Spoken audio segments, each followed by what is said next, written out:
All right, welcome back and thanks for tuning in again. So today we're picking up again on this little 1947 Briggs and Stratton Model A. I've got it all laid out here on the bench. We're going to put it back together today and get it running. No, we're not going to run it under load today. I still don't have all the Prony brake stuff completed. Another busy week at work. So this three-part series is now going to be a five-part series. But today I'd like to get the thing put back together and at least test run before we can move on. So let's get to it. All right, here's all the parts laid out, ready to put back together. Got our new gaskets here. I did end up buying a reproduction head gasket only because it does have the steel inner core. You can kind of see it. Just easier than making it. It was $7, not that big of a deal. Everything else I just made. Flywheel, Magneto, untested. I mean, I did ohm out the secondary coil, but that's about it. Clean the points up. We'll adjust them when we get it back together. The block, the head. Again, we didn't deglaze or hone this or anything. Certainly didn't bore it out. Valve seats, didn't bother lapping those in or anything. We're just going to put it back together as is. Of course, everything's been cleaned because we want to see how much horsepower this thing can make in its present condition. If you haven't watched the other videos concerning this engine, I will leave links in the description, and I would recommend that you please watch those to get an idea of what I'm doing with this project. We got our cam, valves, piston, rod, all the hardware, the crankshaft, of course, the little bits and pieces, the governor lever. This is the original spark plug, or it's the spark, well, it's the spark plug that came out of it. So we're going to try to run that. Carburetor, that's been cleaned up. All original parts in here except for a few gaskets. We're going to see if that holds up. Original piece of fuel line, the sediment bowl. So yeah, let me put you up on the stand, the tripod here. And I'd like to see how much of this engine I can get put back together in one take. So I'm just going to leave the camera rolling. And I'm going to get started here. So let me get some of this stuff moved over so I can have a little area to work. Things we're not going to need immediately.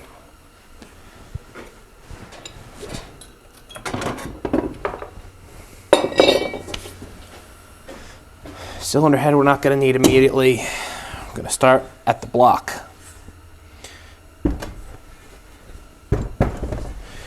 Pull up a chair.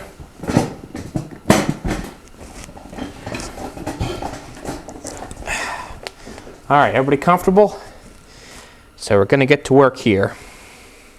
First thing I'm going to put back in is this little, I don't think you'd call it a breather, a little check valve to drain the oil out of the block here.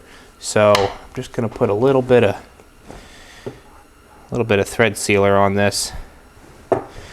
Probably going to be a long video, so get comfortable.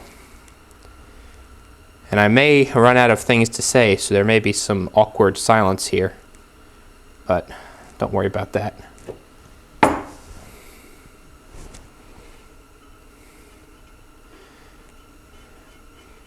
So I still don't know what ultimately is going to happen with this engine. That's half-inch. I don't know, depending on how the load test goes, if I'm going to actually, truly rebuild this engine. I'm kind of on the fence about that. So that's in. So second thing we're going to do is put the tappets in. So this is the exhaust. Yep. Put a little bit of oil on that.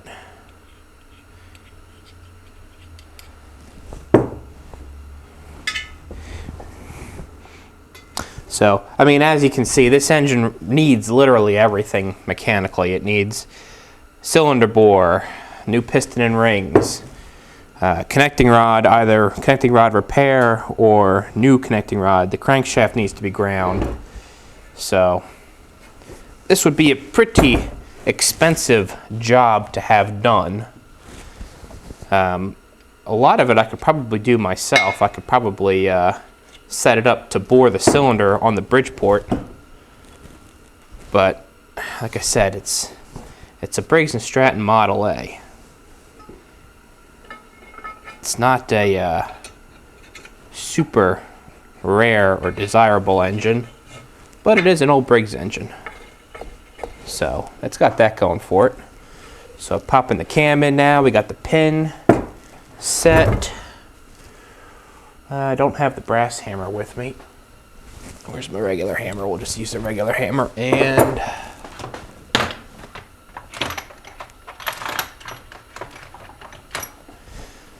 a pin punch. So the reason we're working over here on this side of the garage is you can hear I have the heater running, and it's much easier to heat this side of the garage to the point where it's comfortable than it is the other side. So I'm just going to send that through until it's about flush on the other side.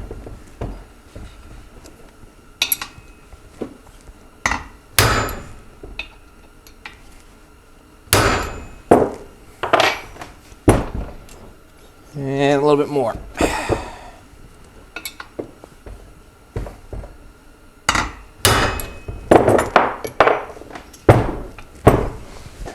Wipe that oil off.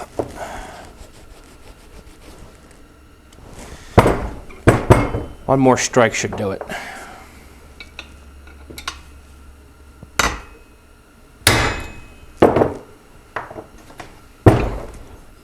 Yep, perfect. Okay. And we got the little cup. Little, like, Welsh plug. Not really a Welsh plug, maybe you call it a freeze plug.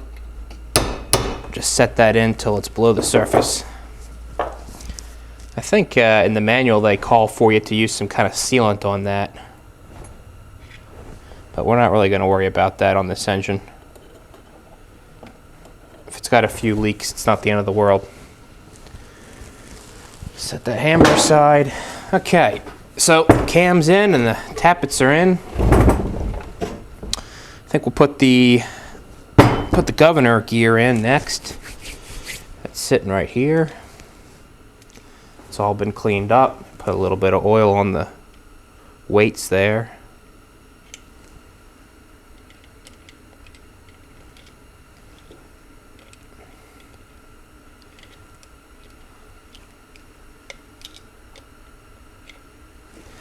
A little bit of oil on the shaft.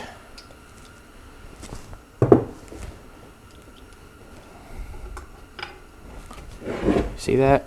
Set that right in there. So that goes on, and that is retained by just a bolt and a fender washer. Little 7/16 bolt.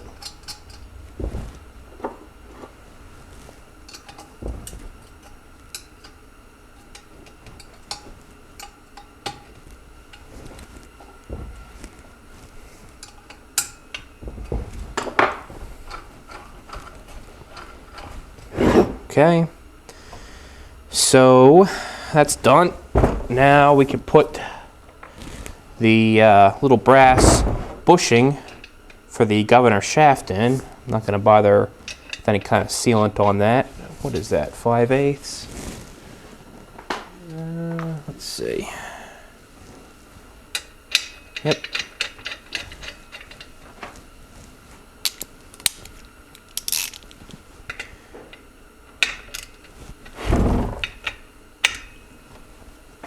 Probably no reason to use a deep socket on that.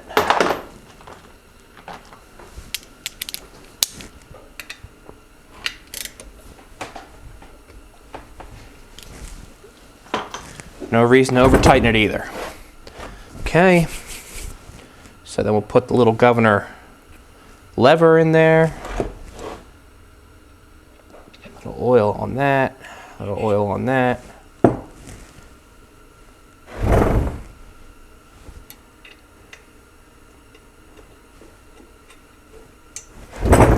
Okay, you see that? And you probably can't see, can you? So that then needs a little washer or a spacer. Ooh. And then a little cotter pin.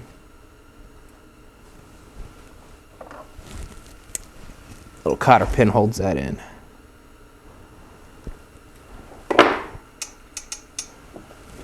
Okay. And there's this kind of, I'm not sure what the purpose of this is. Let's see if we can determine that by looking at it.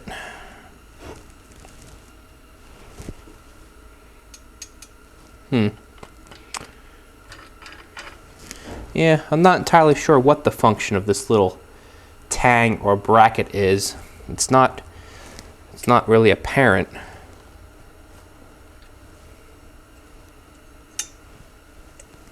Yeah. You know, it may be to keep the, I bet you that's what it's for, to keep the little governor spool itself from kind of overextending. If the governor shaft or this lever was to break or fly out too far. That's exactly what it's for. I had it on backwards. That's exactly what it's for. So if the little lever that pinches on here, we'll see that in a second, if that were to ever come loose, this little tang prevents this from rotating. So it limits its rotation from, well, from this, which would be a full 180 and run into the cam gear, to this, which is probably about 45 or 50 degrees worth of rotation. Okay, no problem. And that's retained with 2 small bolts here.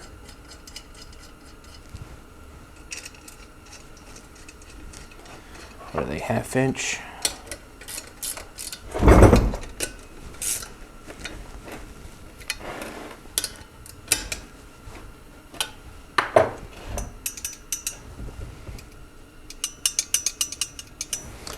Okay.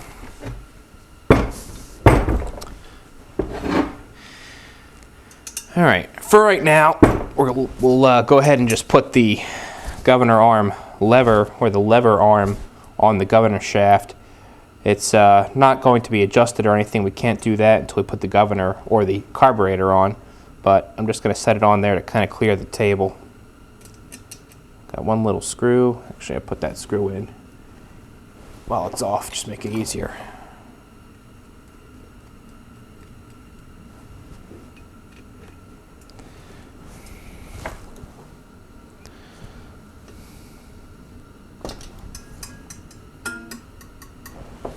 Look at that. I went too far. I went right past that tang.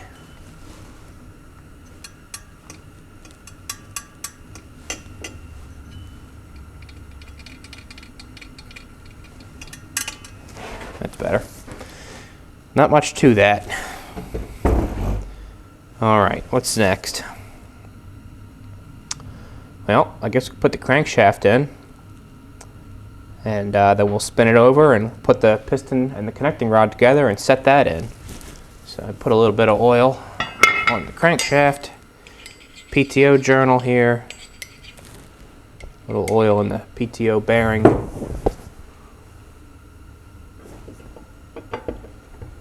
And we'll get it timed. Looking for the punch mark there.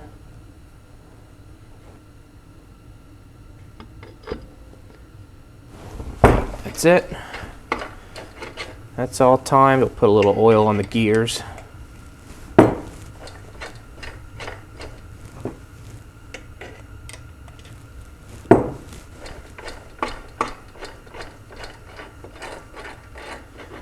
Put a little bit more oil on the cam lobes there.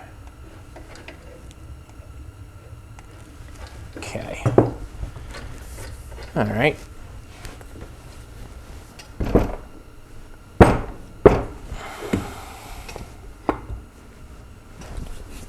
Wraps that up for now. Go ahead and we'll put the rings back on the piston.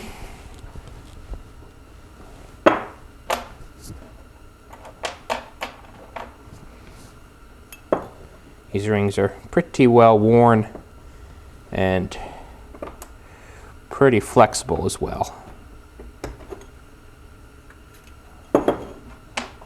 Oil ring.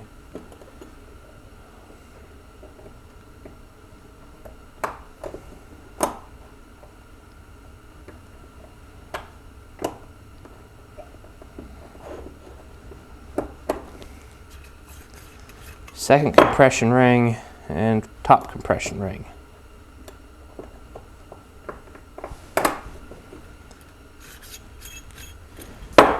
Okay, put that connecting rod back on. There is an X on the piston here, almost like a witness mark. And I scribed a little X into the connecting rod when I took it apart, just so I could be aware of how it goes together. I'll put a little bit of oil on the rod bearing and the piston there.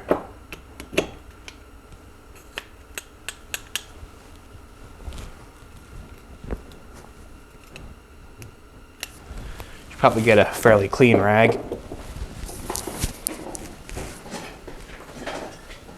There. Here's a clean rag.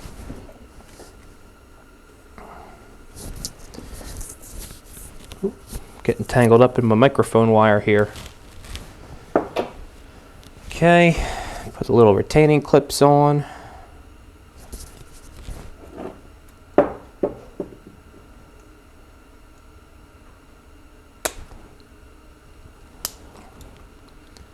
One. That's fully seated.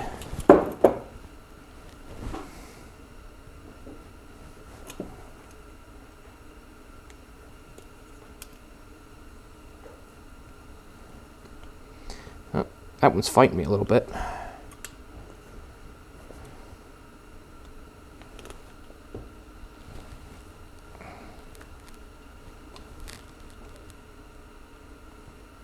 Come on, get in there. There we go. 1 and 2. That one's fully seated. Okay. Pop these lower connecting rod bolts off. Guess I tightened them on there pretty good when I was checking the bearing clearance.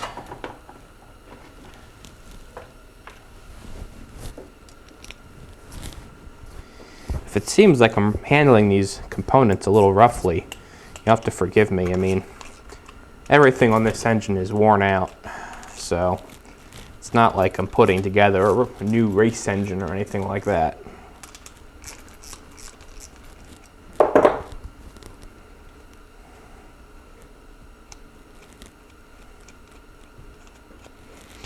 You know what? I already forgot one thing I needed to check. To see if there was a torque specification for these lower connecting rod bolts. I have the torque spec written down for the cylinder head bolts and the pattern, but I forgot to look up the spec for these. That'll only take a minute. So let's go ahead and put a little bit of oil in the bore.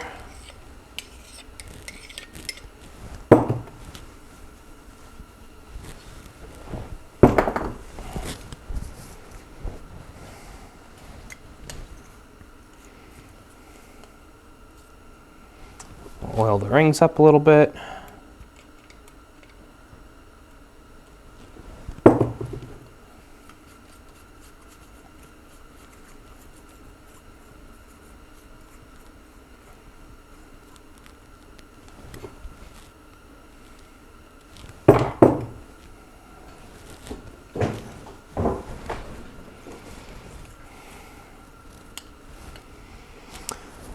And we'll go ahead and put the piston in with the X that's on the wrist pin bore there, with the X pointing toward the Magneto side of the engine.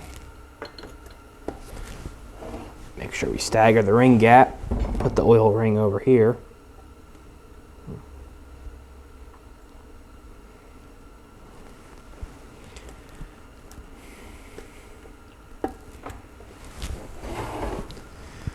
There's the second compression ring. Put that over here. And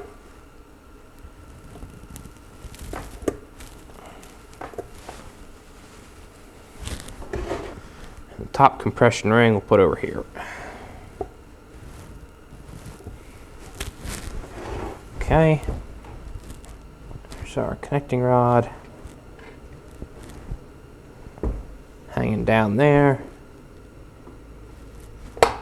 Okay. Go ahead and invert that.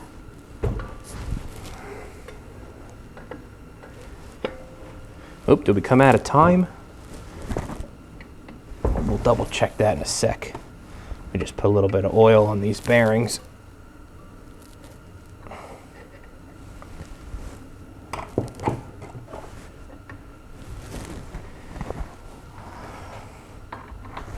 Let's go ahead and run it through. Make sure we didn't come out of time. Nope, we're still in time. All right, now there are factory witness marks on the connecting rod end cap. We're going to rely on those. And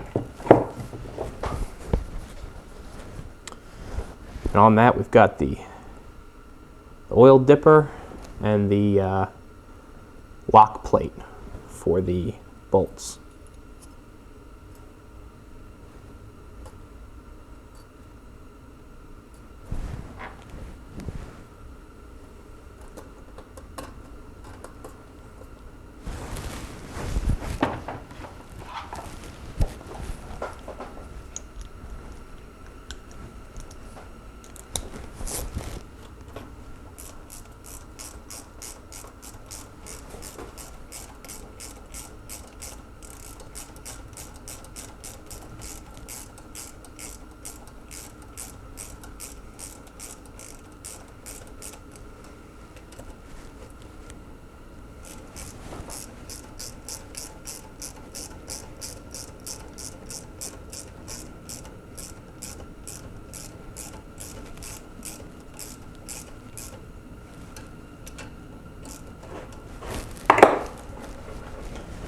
All right, let me go grab the book.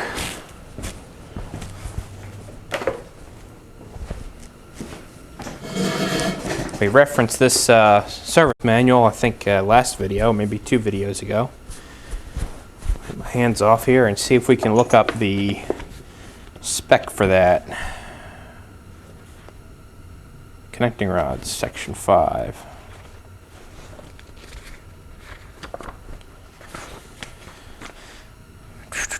Pistons. Check the connecting rods. Do.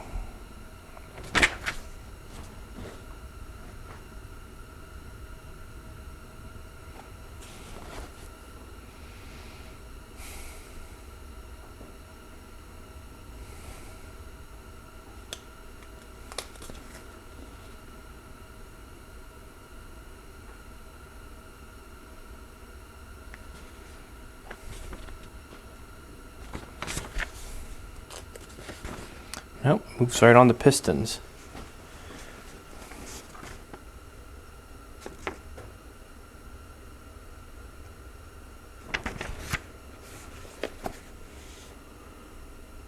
Oh, there we go.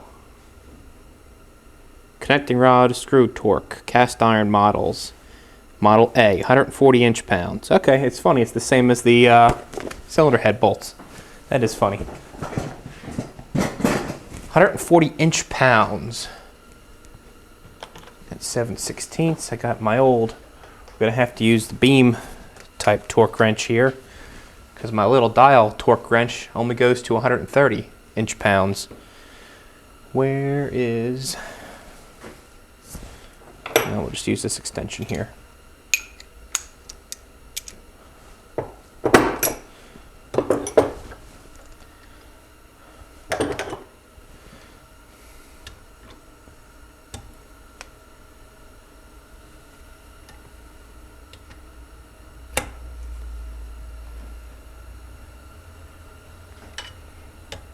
Just working the torque up, back, going back and forth, working the torque up.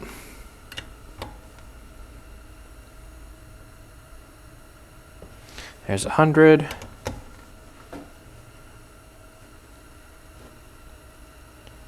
There's 100.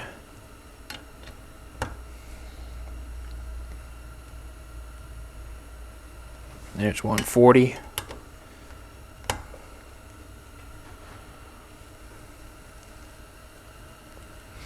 140. Okay. So that's all together.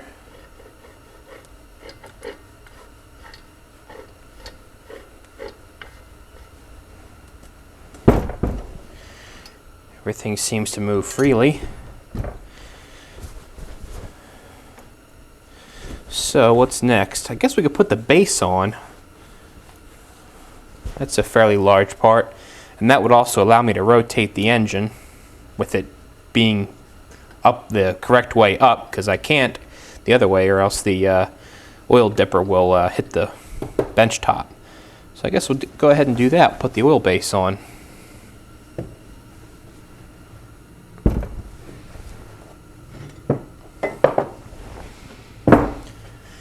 One of my homemade gaskets here.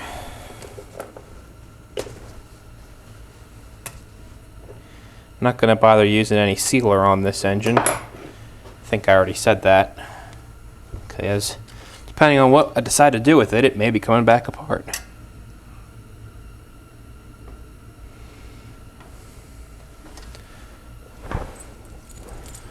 Four bolts for that.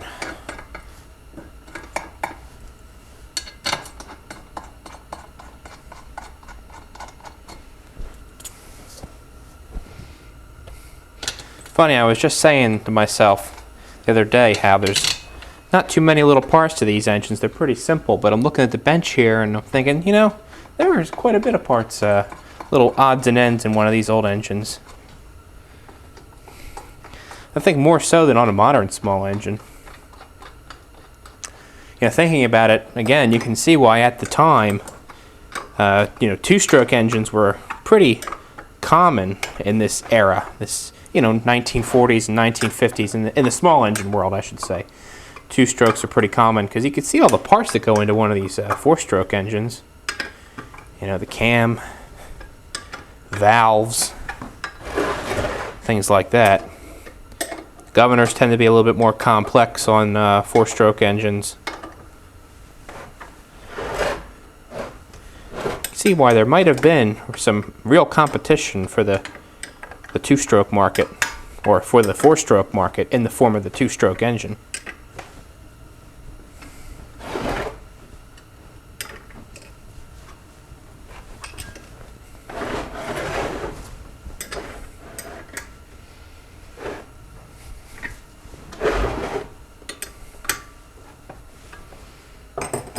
Okay.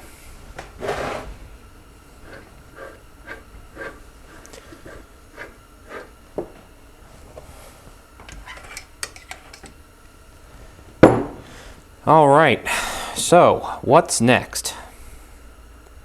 I would say the Magneto plate is next. All right, we'll go ahead and put that on. And then we can see if we got any spark. So if we don't have any spark, this video is going to end rather abruptly.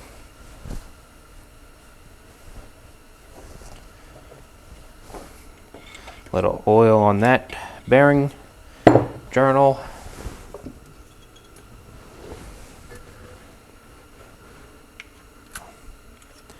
Move this out of the way. We have the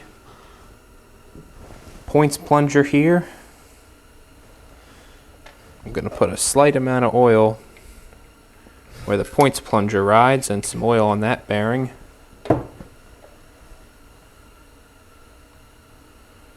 There is a wear mark, so I know which way the points plunger goes.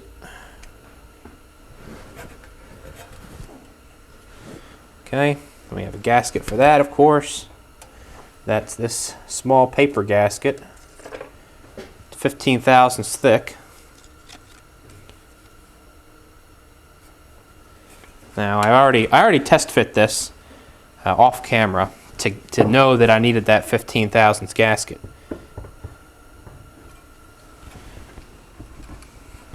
And that is to establish the end play in the crankshaft, which we probably should have left the oil base off in hindsight, just so we can check the end play. But we can check it with a dial indicator on the end of one of the ends of the crankshaft. It's just sometimes it's easier to check it on the inner throw of the crank versus the inside of this bearing, if you kind of get what I'm saying.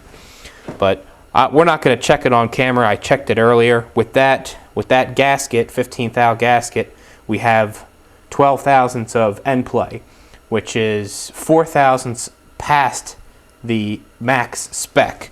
But because everything else on this engine is past the maximum spec, we're not going to worry about it. Believe me, with the gasket that was on there, it had a lot more end clearance than it does now. So that's set. I'll go ahead and put these 4 screws on. Get that lined up.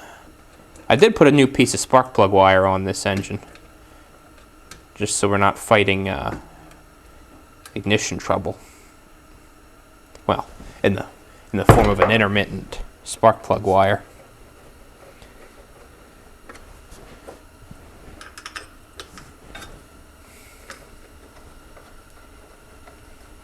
Hope I made it long enough. Yeah, that should be fine.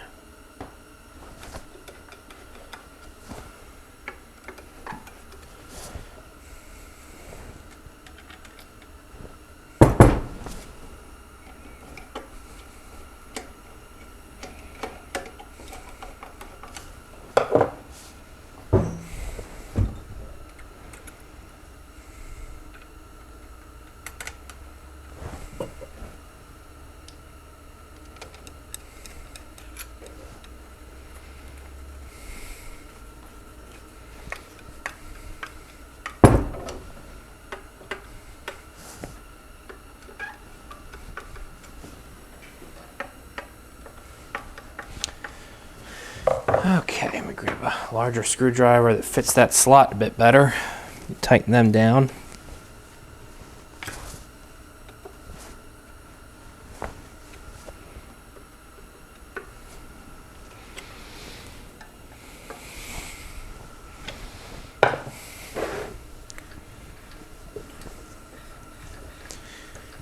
See the points moving there? They're not set, of course. You can hear the bit of end play we have. About 12 thousandths. I believe the spec is 2 to 8. So we've exceeded that a little bit, but not the end of the world. Swing this over here and tighten that up. Just a little, because we got to put the little cover plate back on, but we got to set the points first. So we've got the flywheel here. We'll put the flywheel on so we can, well, we'll set the points, put the flywheel on, and check spark. This is the original condenser here, which tests good, but, you know, doesn't mean it is good. Set this book off to the side. Bring the chair back in.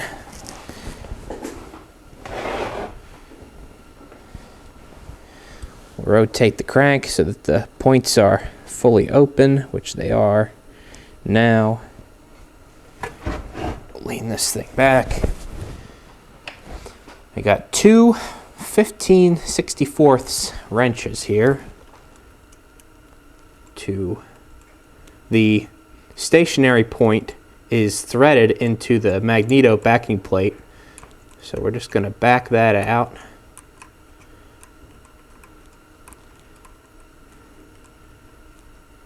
To meet up with the movable point. And that has a jam nut on it, which is jammed at the moment. There it is.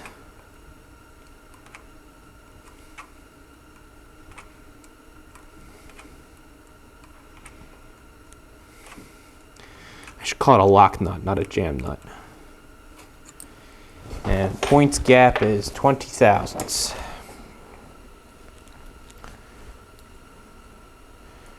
The feeler gauge for that.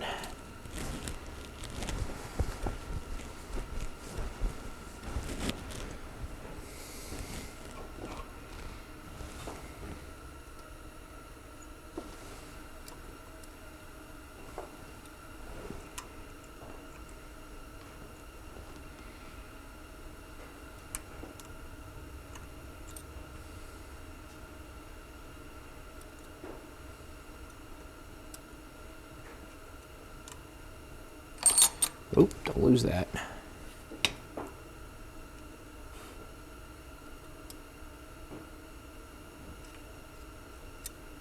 Still feel a little bit of drag.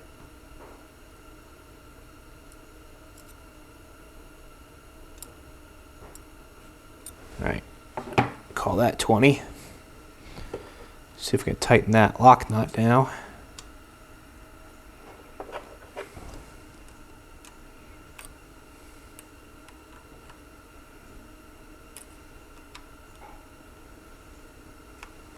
Okay.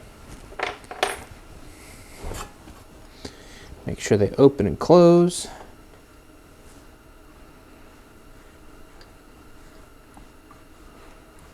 Yep. All right. You know what? The one thing I didn't bring over here? The flywheel key.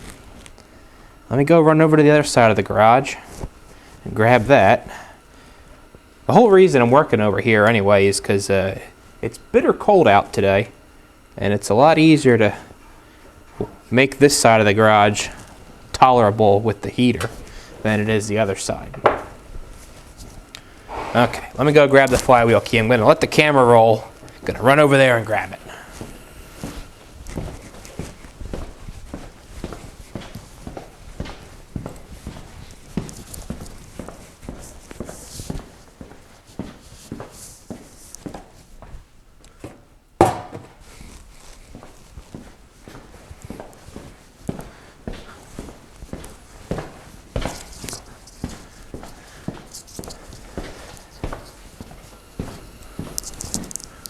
Okay, I'm back. One flywheel key. Move that chair.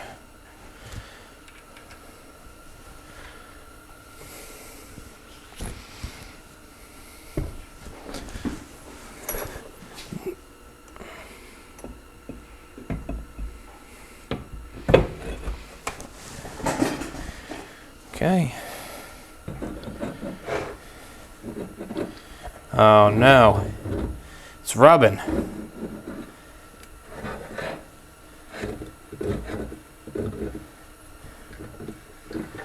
I wonder where it's rubbing at. Can you hear that?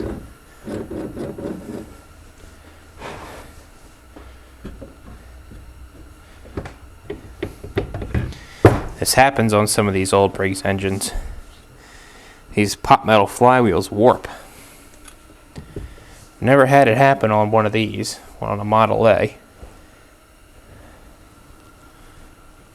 I'll have to put some bluing on the armature here to figure out where it's rubbing at. No obvious signs. Put it back on and listen, see if I can guess where it's rubbing at.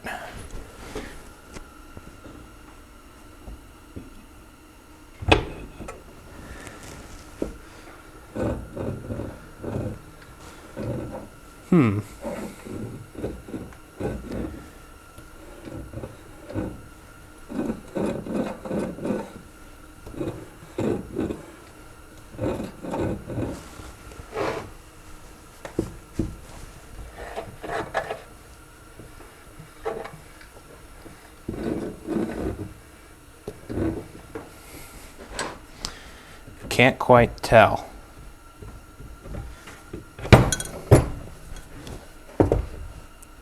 Don't lose that key. Yeah, I think we have to put some bluing on it to try to identify where it's rubbing.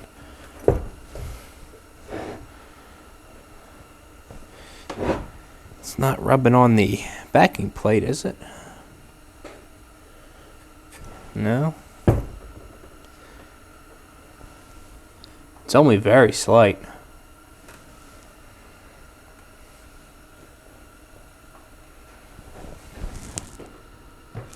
It's not the condenser body, is it?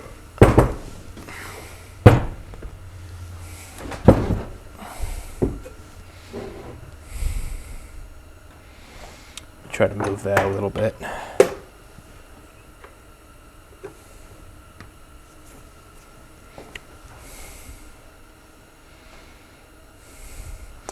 No, that shouldn't be it.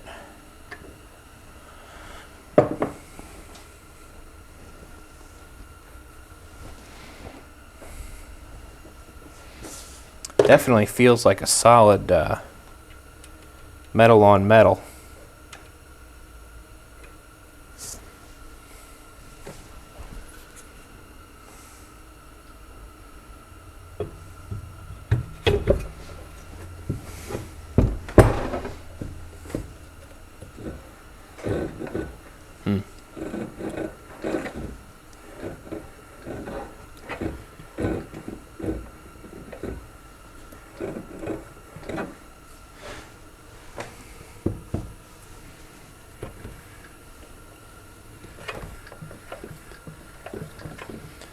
Yeah, it's very slight because that with that end play in the crank, if I push that end play out this way, I still get some rubbing. It almost seemed like we weren't getting it, but no, it still wants to rub a little bit. With it in, it definitely wants to rub. Well, just for the heck of it while we're here, let me just throw this on this nut here.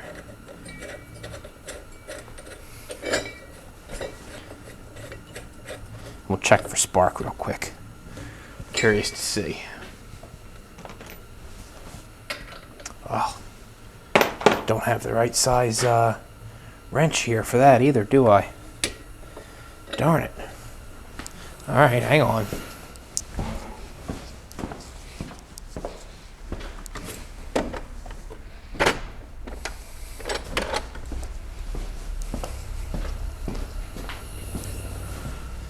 We're just going to use an adjustable here.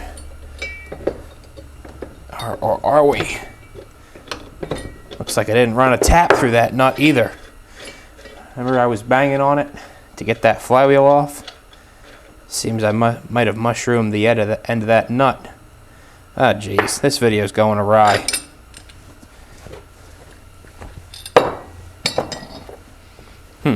Well, let's see if we have any spark as it sits.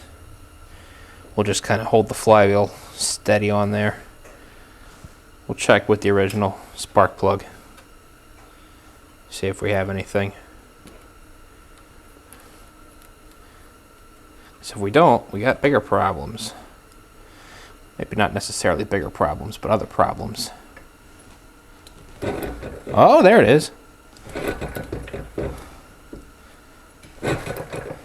For a flywheel, it's not even bolted on. We got pretty good spark.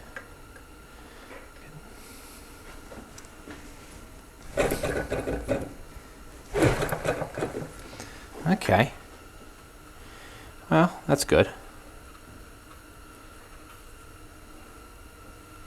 Gonna have a problem if we didn't have any spark.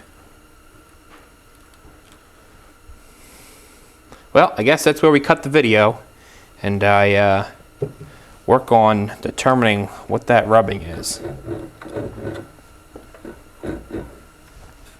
Well, I guess, you know what, let's not cut the video, let's just keep it going.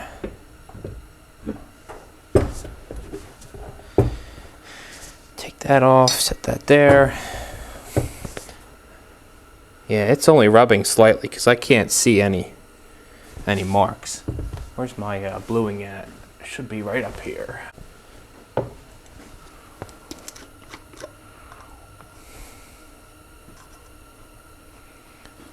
Go ahead and brush this on the core of the Magneto here.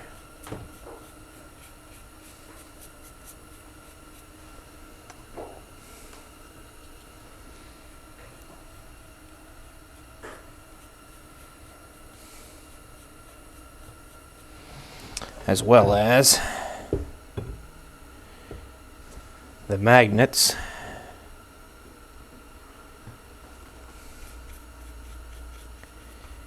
See if we can determine what's rubbing.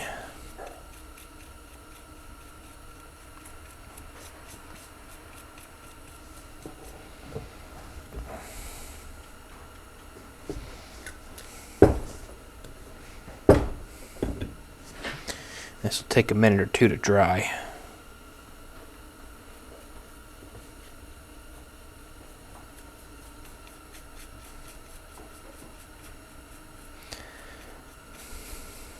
It almost seems like it might even be the heads of these screws right here.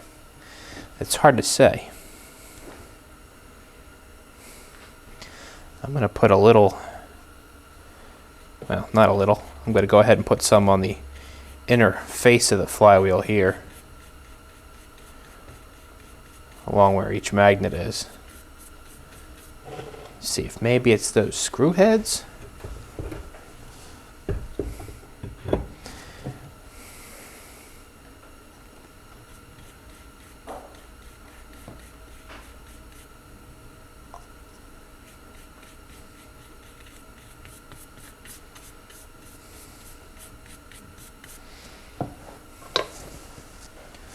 Let that dry.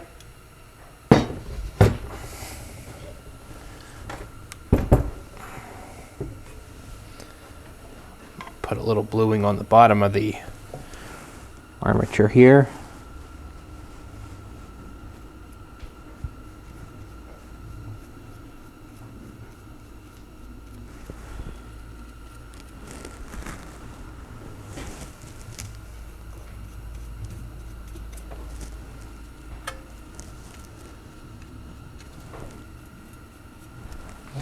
Boy, the bluing does not like this cold steel. Doesn't really flow right.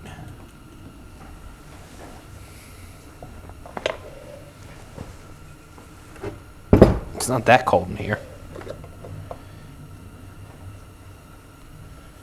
Put a little bit more on here. Wouldn't happen to be this screw, would it? The 4 screws that hold down the backing plate had lock washers under them, and all but one of them broke when I took this engine apart initially.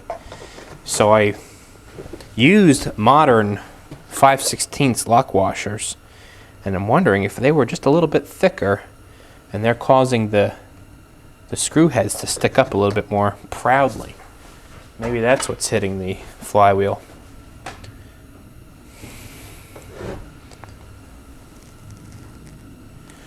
Yeah, we're going to have to give that a few minutes to dry. In the meantime, I guess we can go ahead and put the valves in. We can keep moving here.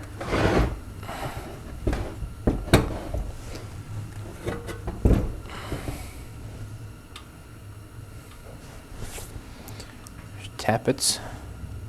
Looks like the intake tappet is up, so we'll go ahead and put the exhaust valve in.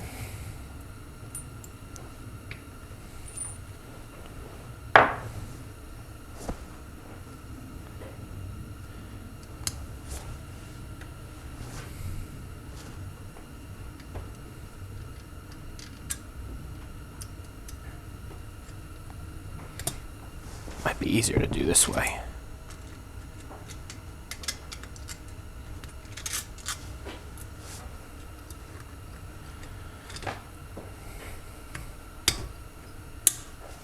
Okay.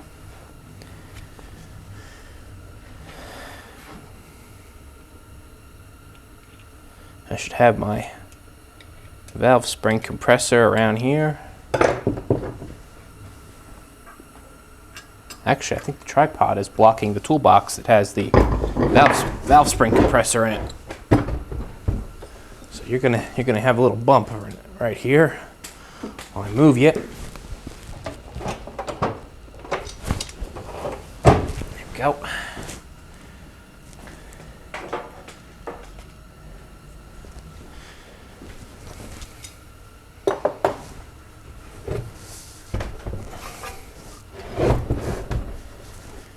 You know what? Before we go and put this on there, we should probably check what the valve clearance is. Yeah, I didn't even think of that. It's a good thing you mentioned that. Let me pull the valve back out.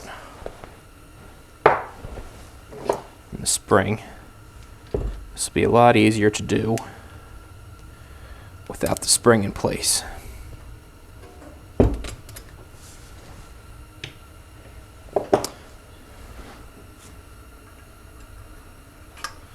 So exhaust valve clearance is 10 thousandths according to the back of the data plate here.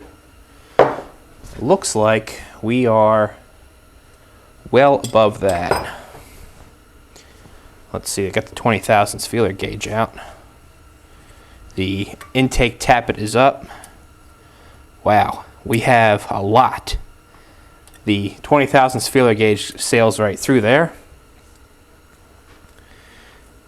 Let's see, let's go to the 25 thousandths gauge. Yep, 25 thousandths sails right through there. Let's try 30. 30 thousandths sticks. So it's probably, we got 28 here. 28 thousandths drags. So we'll call it 28 thousandths. So almost 3 times the exhaust valve clearance. That's pretty significant. All right, let's keep moving here. That's pretty significant.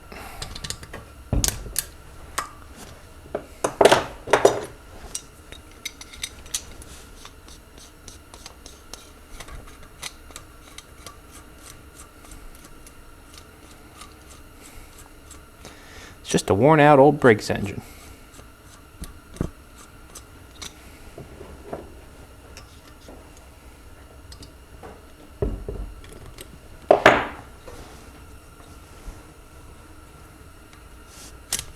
Oh, slipped out there.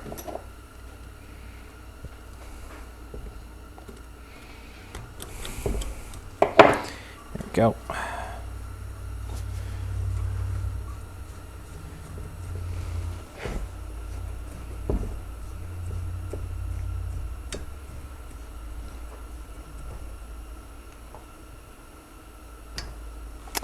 Okay, for this, we're going to do the old grease trick.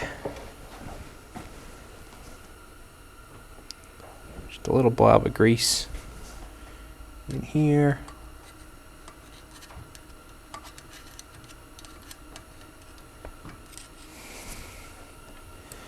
That should keep or hold the keepers in place.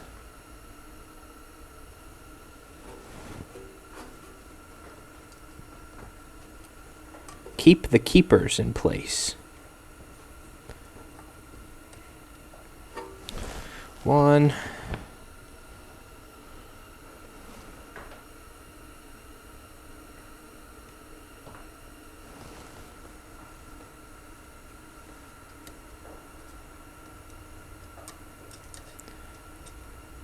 Come on. And 2.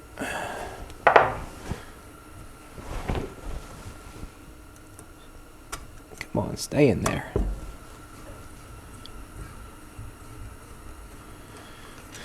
Okay. There's the exhaust valve.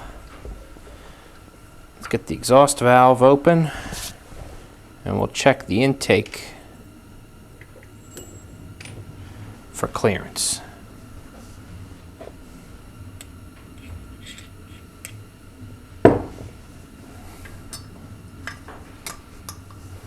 So the intake is listed at 8 thousandths. So let's see what 8 thousandths looks like.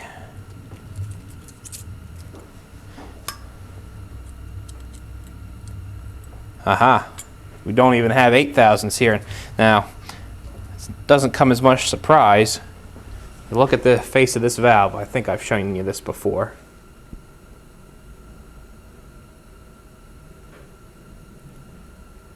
Can you see the low area here? Yeah. So the intake valve has really recessed down into the seat. So we don't have 8 thousandths. 8 thousandths is pretty drags. Well, it drags slightly. So I think the spec is 7 to 9. That's the range with the spec at as 8. Let's try 7. 7 thousandths. 7 thousandths still drags a little bit. Let's try 6 thousandths.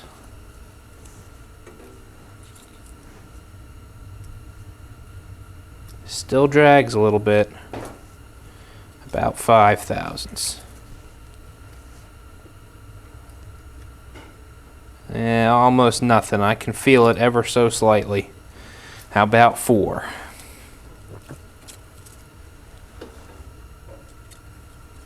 Nothing. Doesn't drag there. So we've got 4 thousandths of clearance on the intake. So that's not great.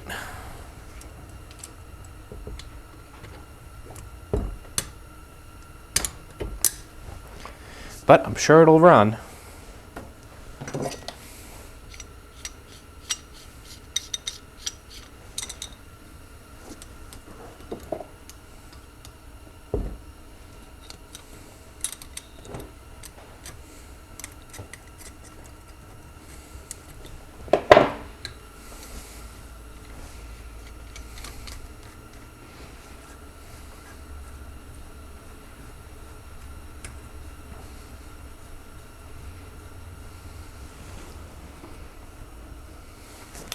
Okay, same deal.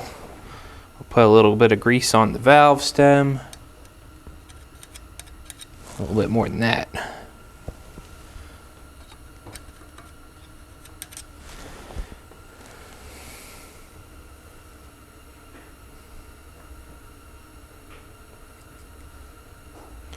Helps this screwdriver is slightly magnetic.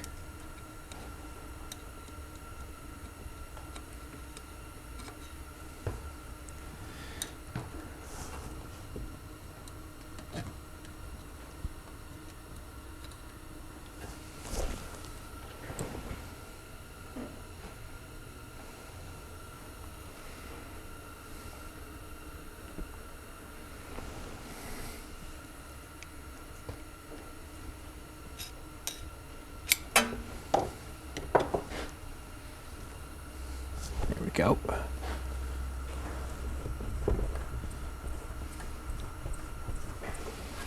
Okay. Just set this down here.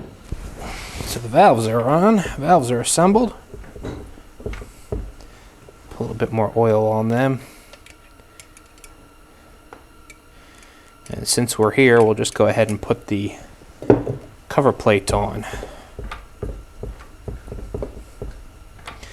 You know, I can see the tappet spinning, so there we go. The grind on the cam and the grind on the tappets is still good. So, just a little cover plate there. Simple gasket. And 1 bolt.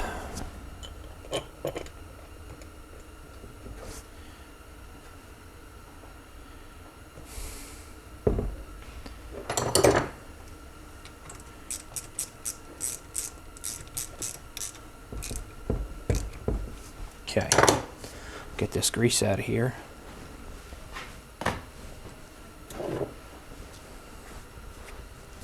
All right, let's move back to that flywheel. Let's see what's going on. Put the key back in.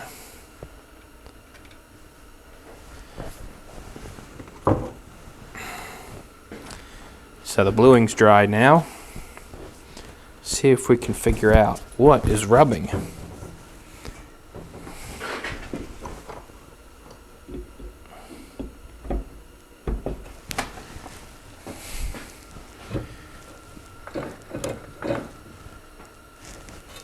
Make sure I ground the spark plug wire.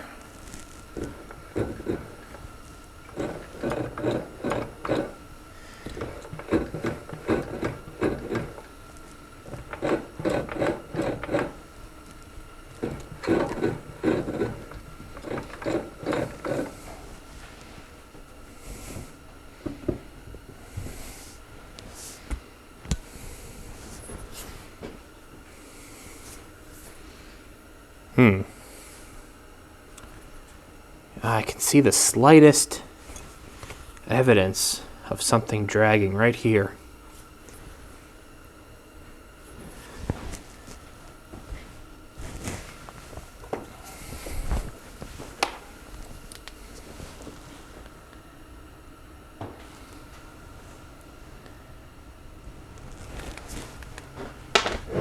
Don't lose that key.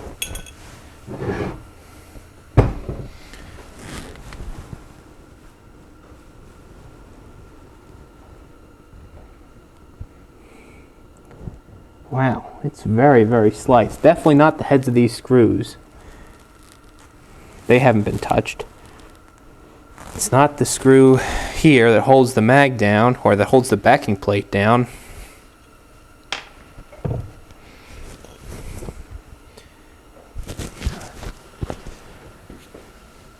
You probably can't even see it there. You see right there? Right straight ahead. Let me see if I can point to it. Flywheel's kind of heavy. Right based on where my finger's at, there's a little line right there. That might be the only rubbing. And there's a little bit over here on that magnet. But I don't see, maybe right here at the face of the armature.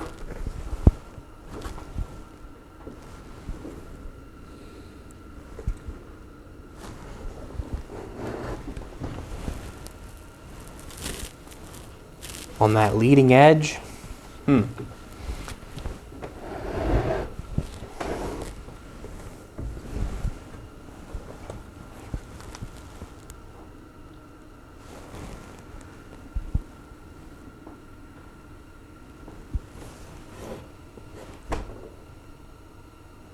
It is not immediately apparent.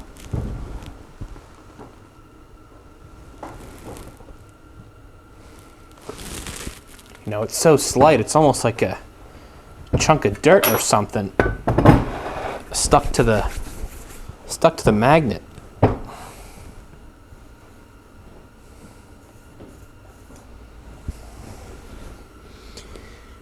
You know, I could probably put it back together and run it and not have an issue.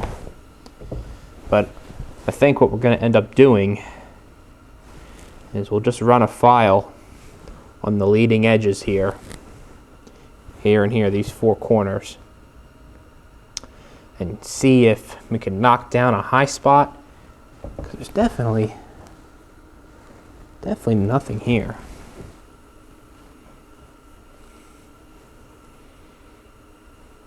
And maybe we'll do that. We'll knock off these leading edges,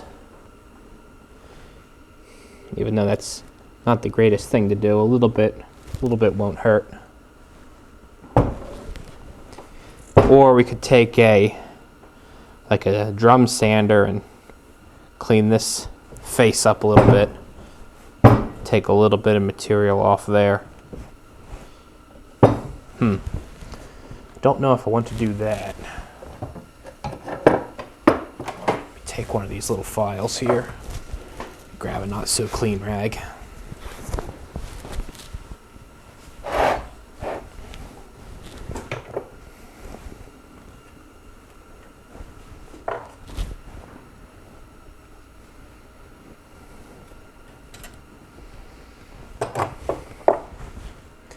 Don't know if I'm going to be able to do this while it's on the engine.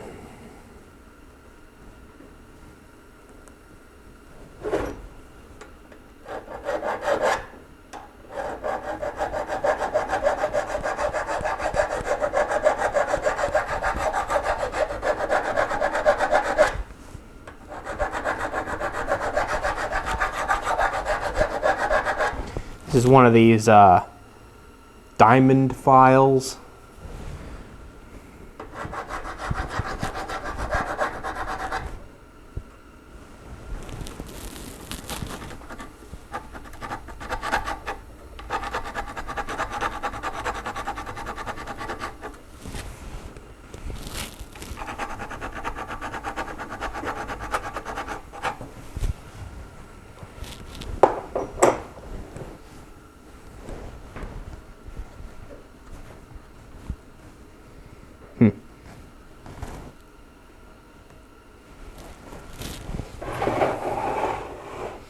Going to be difficult to do over here.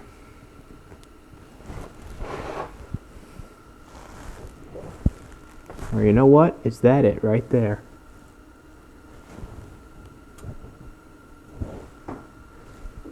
Huh. I didn't even put bluing there, but that might be it. I might be seeing things on that magnet. I see a little polished area. Actually, let me take you off the tripod.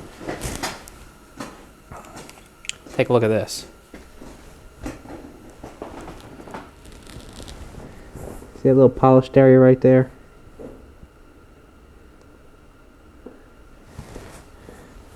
Right where that rivet is. It kind of split out. Let me take the file right there and knock that bump off. And we'll try it again. I wasn't even looking there. I didn't even put bluing on it, actually. You can see that. I don't know what this rag is going to protect, but maybe something.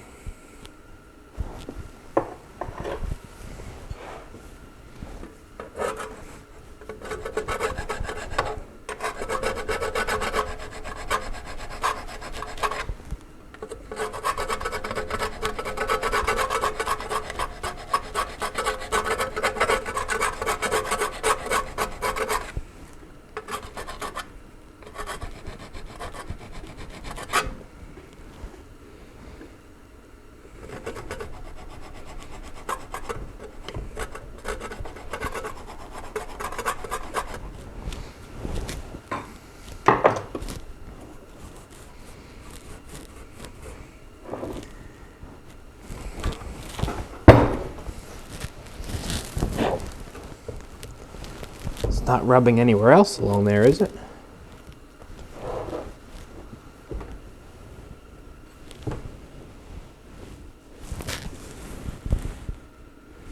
It doesn't seem like it.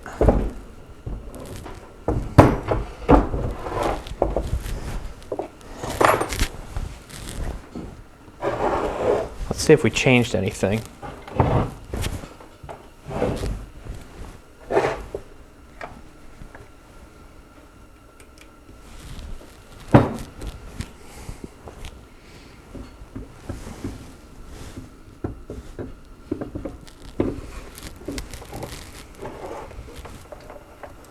Wow, that was it.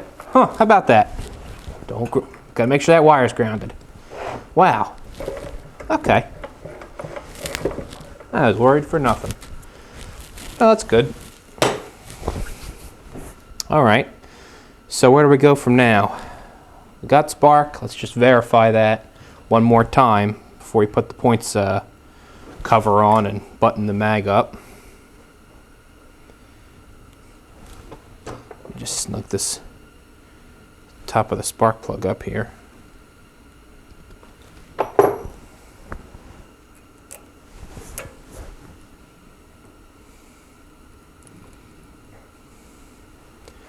Verify we have spark.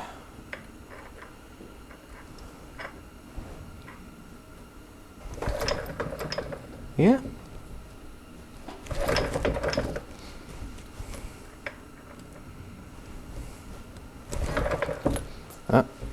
Happened.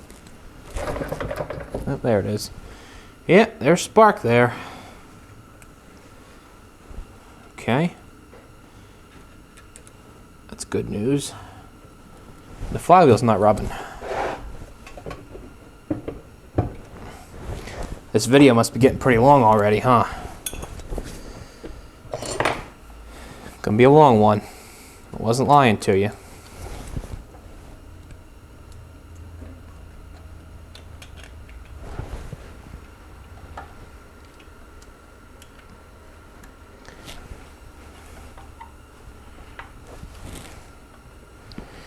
Okay, so ready to put the flywheel on. We can't put the nut on permanently until we put the shroud on, because we got to put the rope cup on after the shroud, but I still want to clean those threads up now. Let's see. Unfortunately, all my taps and dies are in this box here.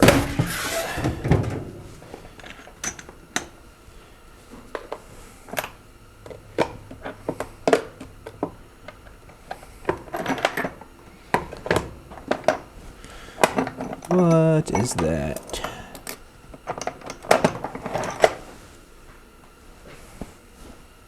Is that a 5/8?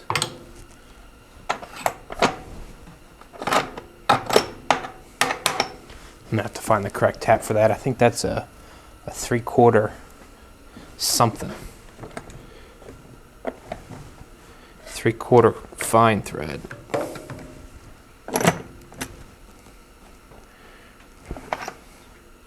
That's 7/8.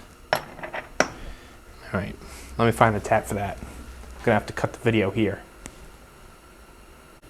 Well, we didn't put this thing back together in one take like I'd hoped. So I couldn't find the 3/4 inch 18 tap to clean this, clean the threads up on this nut. It must be somewhere out in the other side of the garage. I don't know. But we did have a new nut here, so we'll go ahead and continue on. Just going to put the flywheel on loosely, because I think I mentioned this already, but you got to put the rope cup on after the shroud. So this is just gonna sit on here to keep the flywheel from falling off. It's the finished side. And 15 16ths. While this is up in the air, we got these two little screws.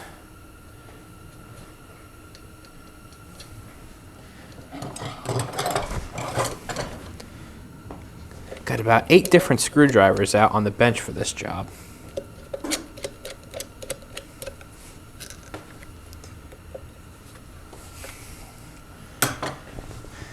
Okay. So what's next? I guess we'll put the carburetor on, huh? Thread that on there. Because after the carburetor, we got the cylinder head, the shroud, the fuel tank, and not too much else after that, filling it up with oil. So we're moving along. So we got to put the intake elbow on. It's got this little shield here, kind of an air shield, air baffle. And this is that carburetor with the intake that threads into the block. So I'm going to put a little thread sealer, little blue block on there, just to kind of ward off any air leaks.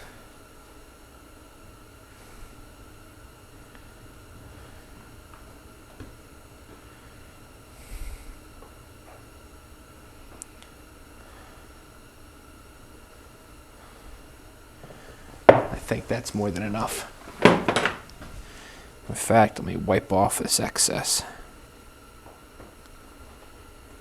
If you ever use this blue block stuff, be careful. It gets everywhere. And there's not a damn thing you can do about it. It just gets everywhere.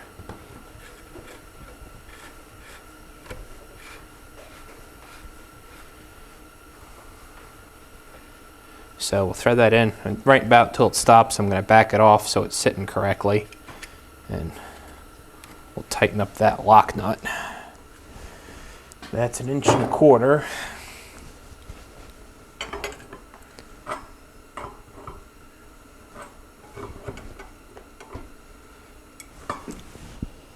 I'm just looking at the carburetor flange here, trying to get it about level. That's about right.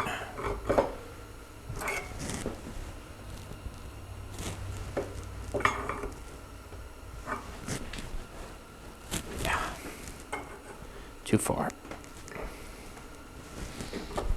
Not far enough.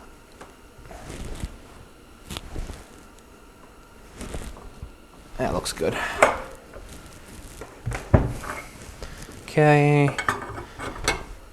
I don't think this needs to be super tight. Just tight enough to keep it from rotating. The thread sealer will do a lot to stop any air leaks. Okay, so got the carburetor here. Looks nice. Get these bolts off. One place I am going to use a little bit of gasket sealant is this intake flange, just like we did with the threads, just to prevent air leaks. There's no reason to have this engine perform poorly because we've got an air leak. We should be able to put this on first. This is the link rod between the throttle shaft and the governor arm down here. I'm just going to put that on, put a cotter pin in there. Now,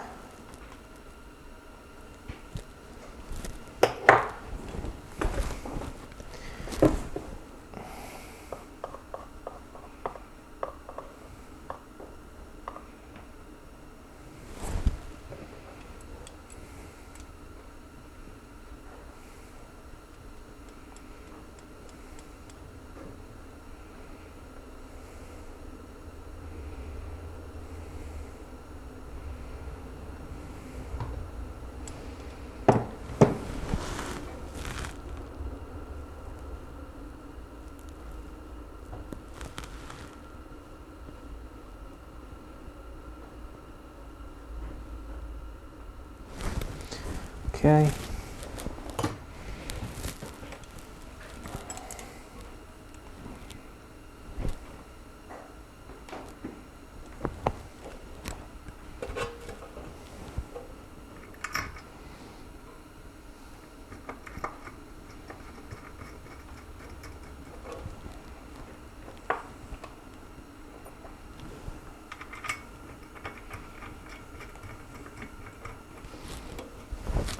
Seven sixteenths again.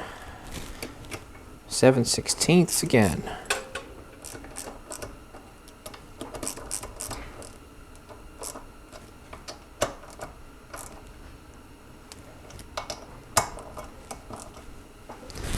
All right. We've got the little link rod here. Yeah, I think I made that plug wire just barely long enough. Okay, so got to connect that, pull this cotter pin out, hook that up there.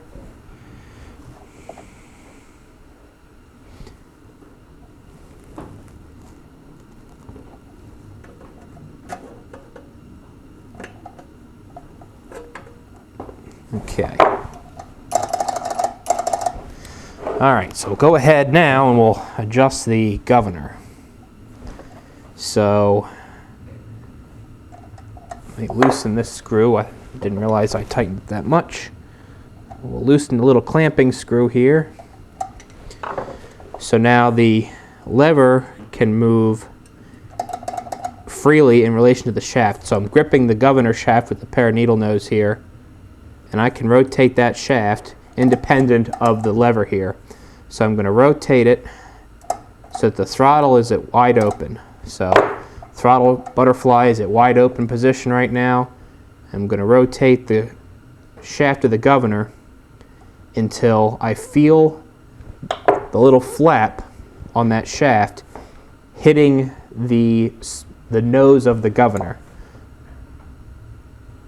So it's going to be right there. So we've got the throttle at wide open and the shaft where the governor is fully, I don't want to say compressed, but the governor weights are retracted. Can hold the shaft there and tighten the pinch bolt.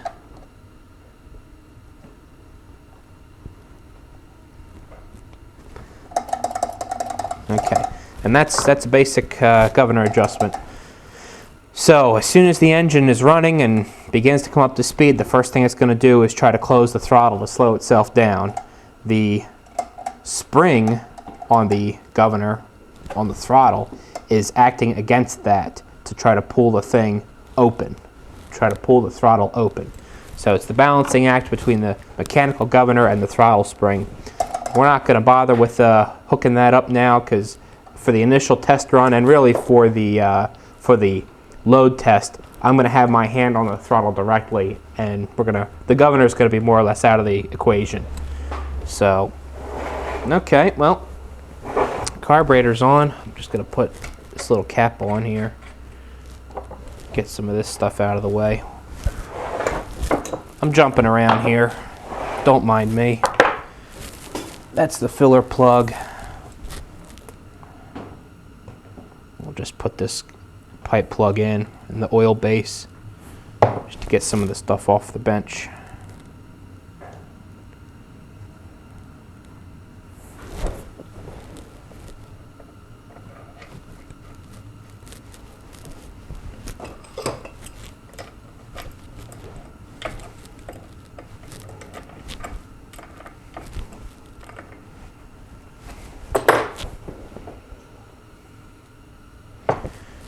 Two drain plugs, they're both 3/8 pipe thread.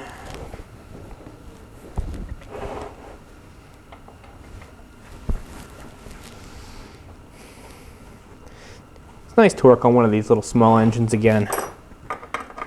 Seems like anymore the big generators and the big engines I work on, just they kind of spiral out of control into gigantic projects. At least with a small engine. You know, there's only so much that can be wrong with them. Only so much that needs to be repaired. Although in this case it's everything. So maybe not maybe not such a small project.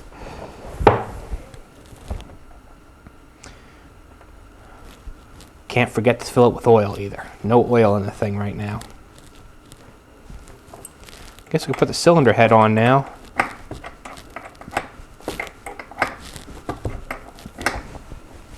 Okay.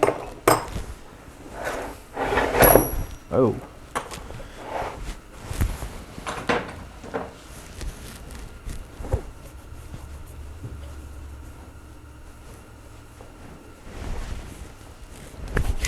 Okay. New head gasket. We're not going to put any kind of sealer on this. Just going to pop it on there dry. Looks like it's perfect. Perfect fit. Look at that, blue block on me already. I don't even know how it got there. On my finger too. It's a mess. Let me wipe that off with a little bit of solvent. You got to use solvent on this stuff, else it'd be on you for a week.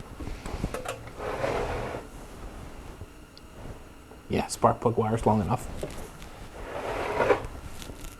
Alright, got 6 bolts for the cylinder head. I'm going to put a little bit of oil on the threads. I always like to do that with these.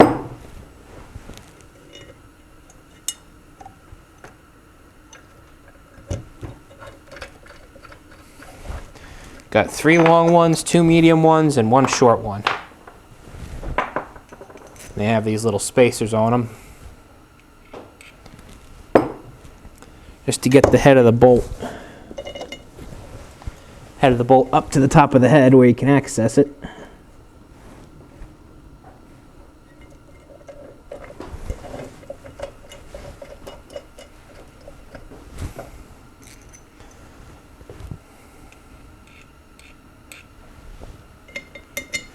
And let's see, where's the fuel tank at? I think it's over on the other side of the garage. I'm trying to recall if the fuel tank has a tab that sits under this bolt. I don't think it does. I think it's just these two on the outside.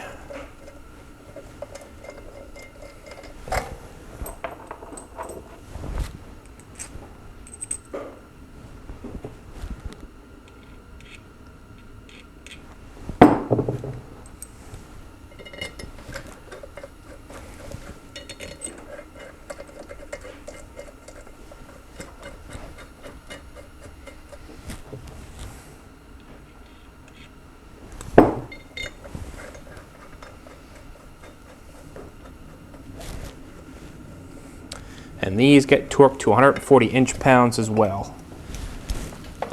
Where's my 1/2 inch? And just go ahead and snug them up real quick.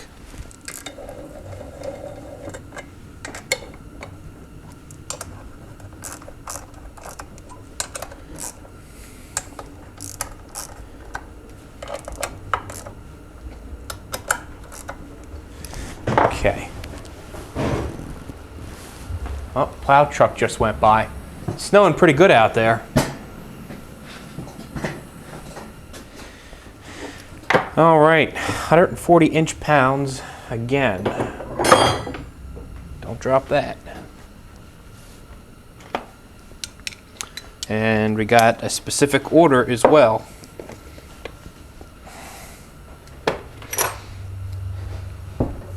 One, two, three, four, five, six. We'll just creep up on it again. We'll go to 100.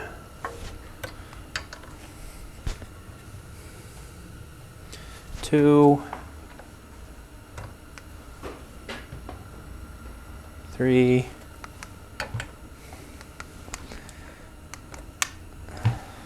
this one's got a ways to go. I didn't run this one down all the way.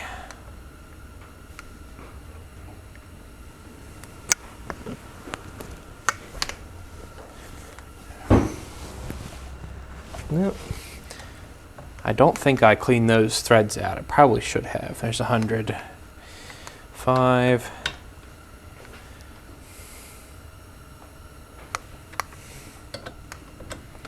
And 6. That's already at 100. Yeah, that one's seated. Okay, 140.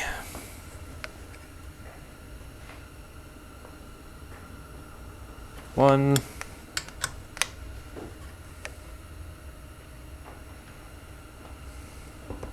2,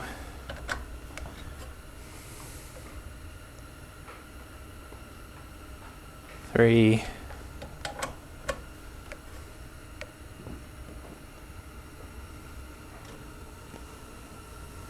4,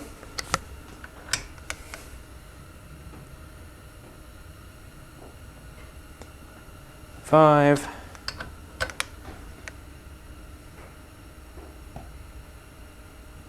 6. Okay.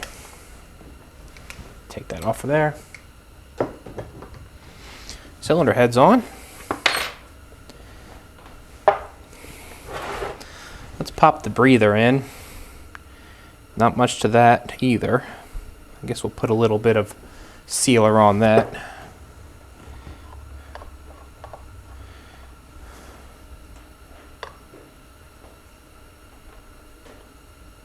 Just presses on in there.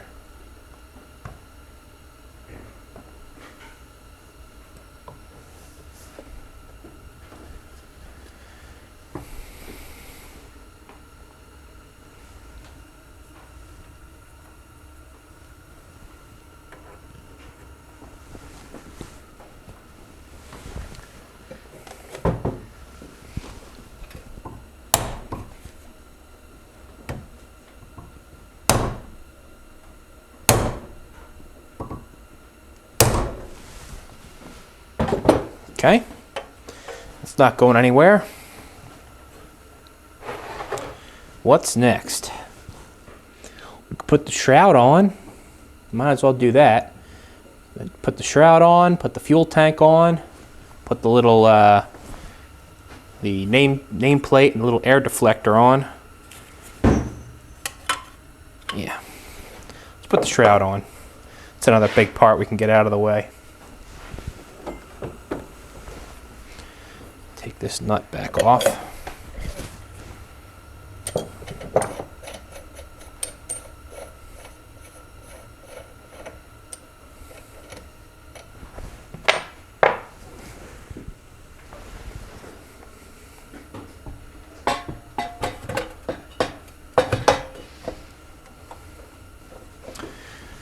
I think I need a couple new lock washers here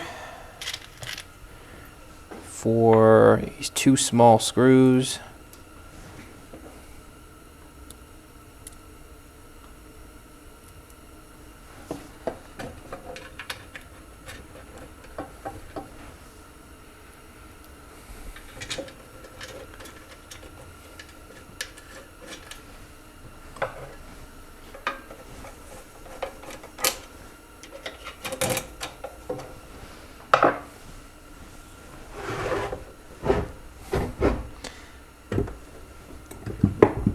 This engine is getting heavier and heavier. 2 bolts down here.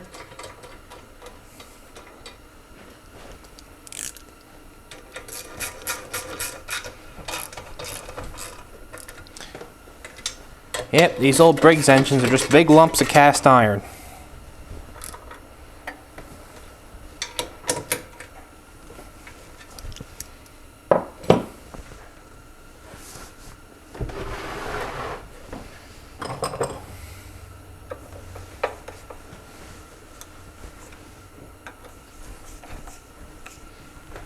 Okay.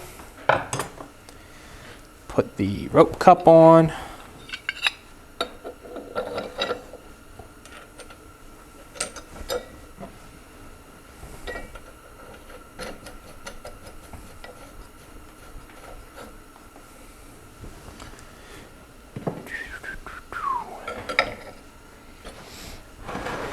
Now there's a hole in the side here, and you're supposed to be able to put a pin in here to hold the flywheel stationary while you tighten the nut here. I'm always a bit leery about doing that because I really hate breaking flywheel fins off, because that's all this is, engaging one of the fins on the flywheel. So we're not going to make it crazy tight. Okay. That on. Put the spark plug in. What's the gap on that spark plug? I believe the spec is 25 thousandths.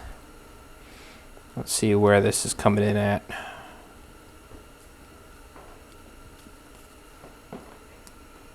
A little bit less than, maybe 23. We'll just leave it alone. Put a drop of oil on those threads as well.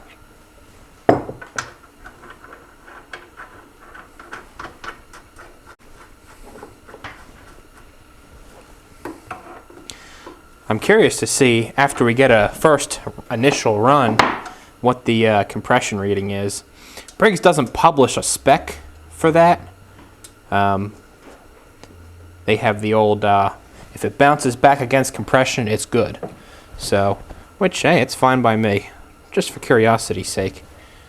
I guess we can test it now.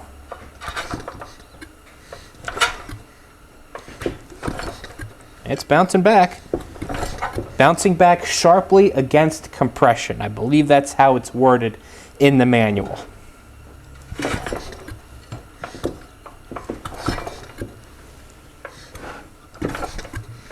It's bouncing back against compression, so is it good? I guess it is. All right, fuel tank. Well, you know what? Now let's put the little air baffle on here. That has one little screw that retains it. A little short one here.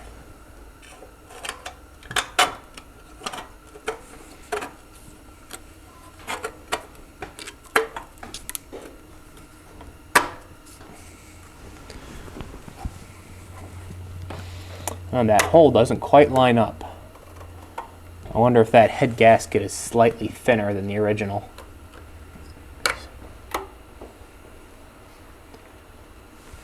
Let's see.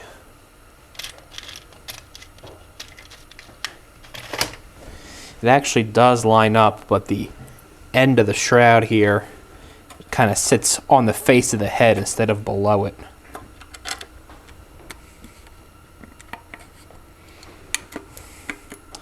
But this little baffle needs to be here to direct the air over the cylinder head fins correctly.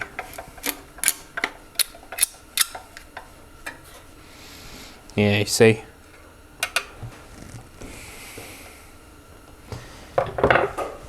Fits on there though. All right, let me pause again while I go grab the fuel tank.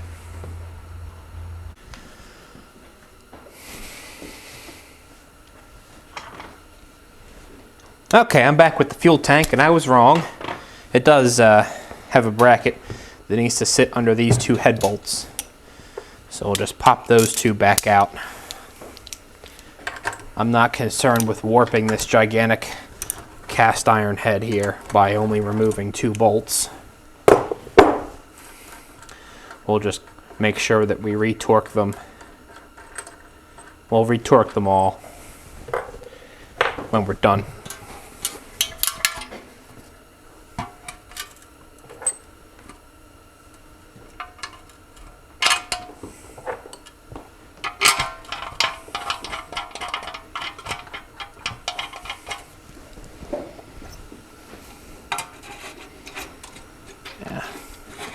Put a little oil on these.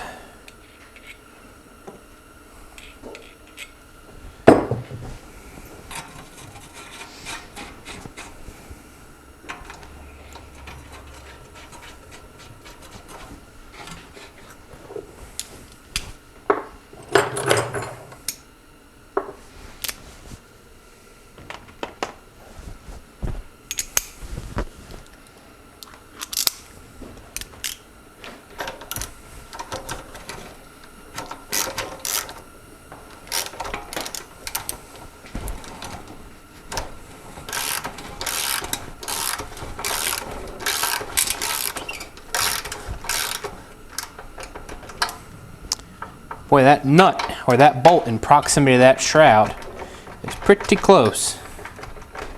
Give me my socket back. That's funny.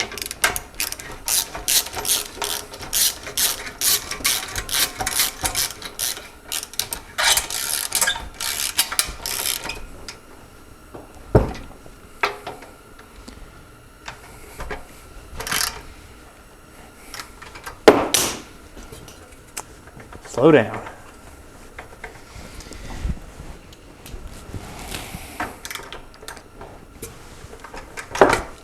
There we go. Guess we'll put these back on and rerun the torque on all of them.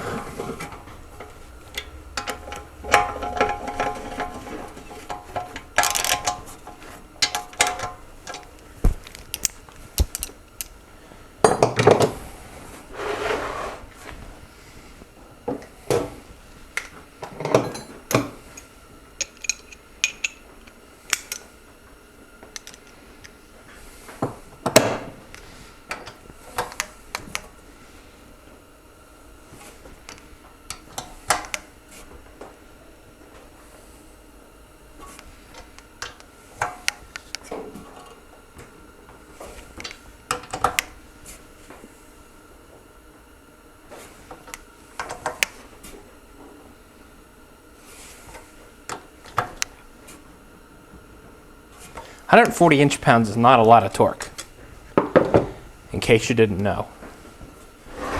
Okay, so what's left? The fuel line and some kind of exhaust, which probably just going to be straight pipe in this case. Whoa.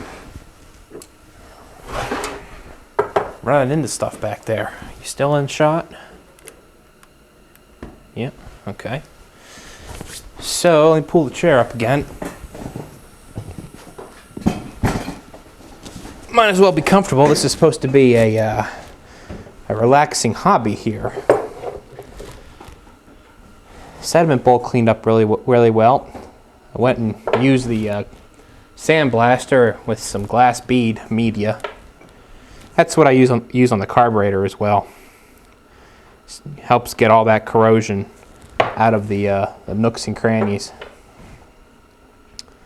The only downside is then you have to get the glass bead residue out of all those nooks and crannies, but a little ultrasonic parts cleaner really takes care of that. Actually, vibrates or shakes the glass media right out of there. I know that there's people out there that use the ultrasonic cleaner just by itself, but I really don't have a lot of luck with that just for for that corrosion. You really need something abrasive like that. You're not going to get that perfectly clean like that with just an ultrasonic. At least not the ones I've used. But maybe I'm doing it wrong. I don't know.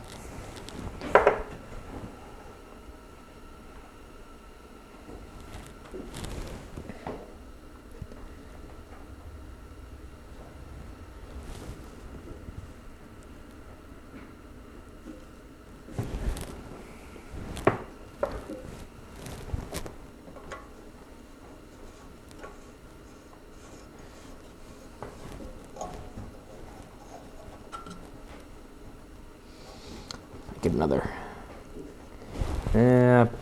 Maybe I can get another revolution out of it. Yep, it'll go.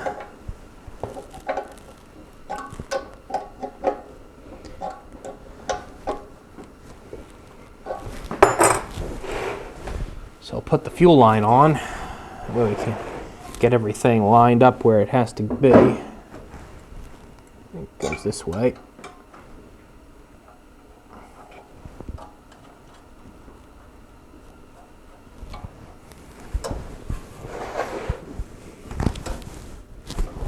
Just go a bit further.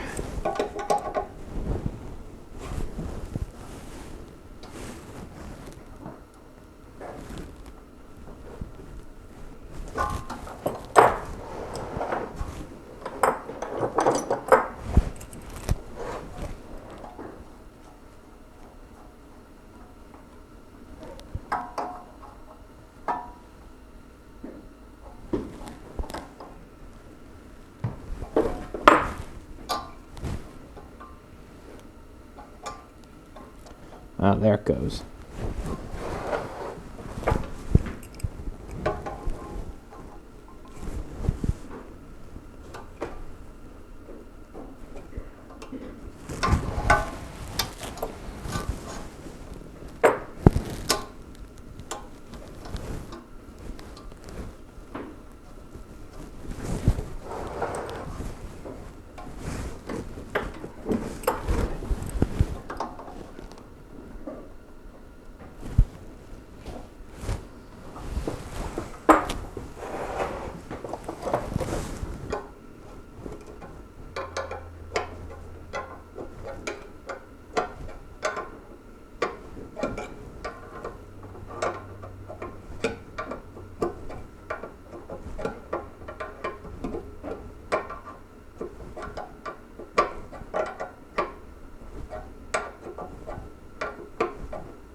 Kind of close quarters in this area.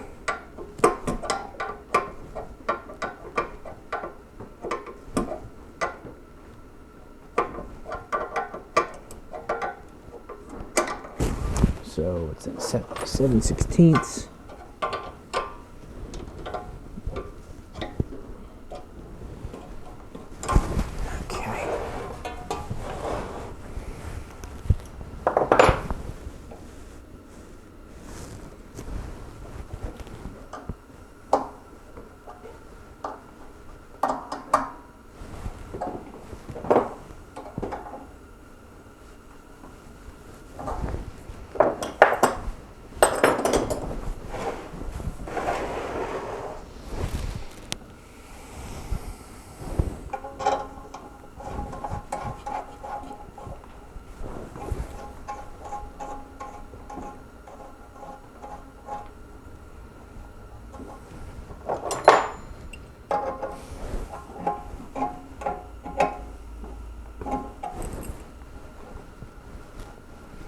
It's a little tight.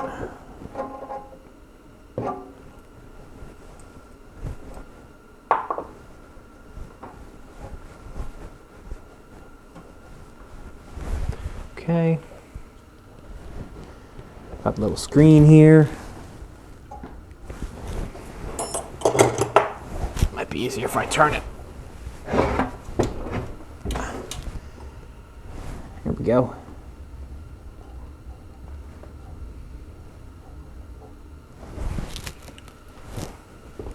New piece of cork for the O-ring or the seal. Stay in there. That screen wants to fall out.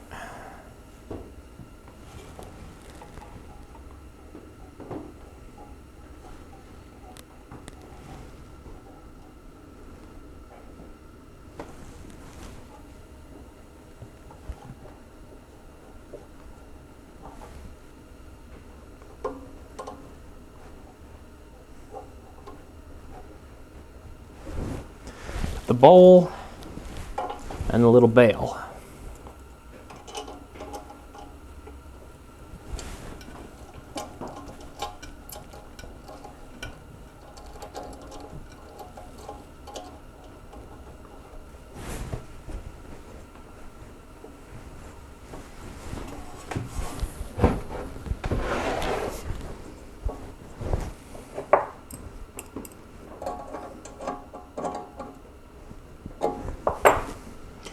Okay, well, the only other assembly parts are the air filter. So the little air intake pipe, which I guess we can put that on. We'll leave it off. We'll leave it off in case we have to fiddle with the carburetor at all or choke it by hand and make access to the idle mixture a bit easier as well. So I think we'll just fill it with oil. I'll thread a 3/4 inch pipe nipple in here. We'll clamp it to the bench and see if it starts.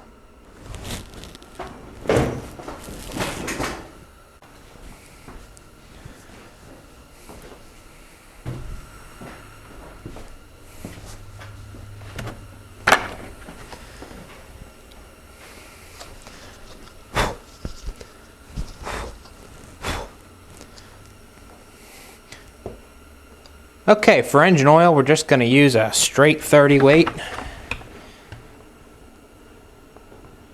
This is a detergent oil. It's just regular old 30 weight oil.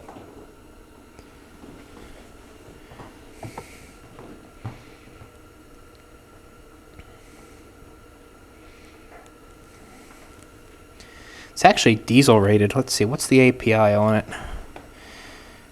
CF2, CF, CE, CD2, CD, and SJ. That's a lot of ratings. Not specifically listed for spark ignition engines, though.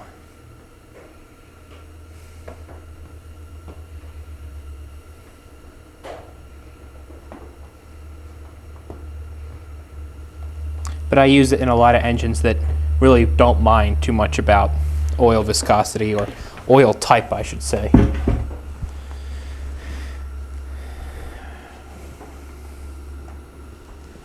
And we're just about there. So I'm filling it up. I'm filling the base up. I don't want to fill it up into the nipple here, but I'm filling just the base itself. A little bit more.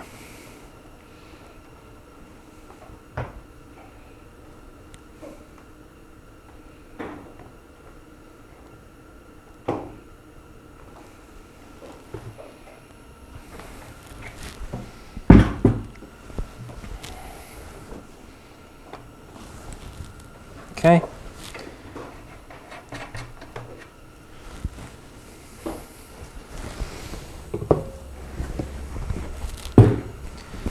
All right, let's put some gasoline in it.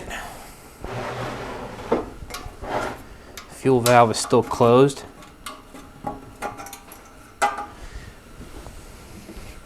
Probably the first time in a long time this fuel tank's had any gasoline in it.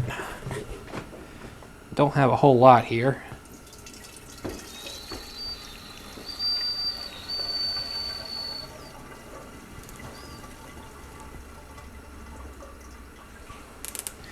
Should be plenty to see a run, though.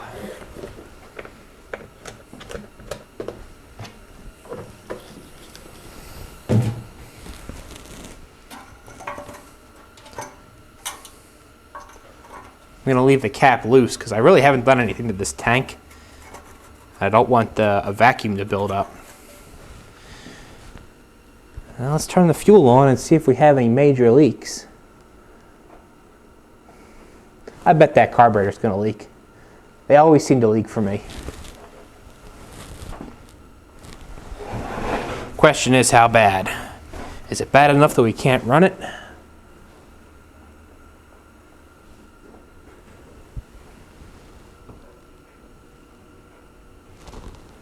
Looks like it. The needle and seat on this thing was pretty bad, pretty rough. I hate to say it, but I think I may need to rebuild that carburetor properly. At least get a new inlet needle and seat for it. I turned the valve off.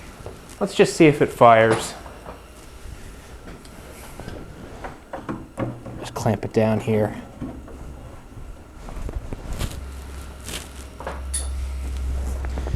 Clamp it down and see if it runs.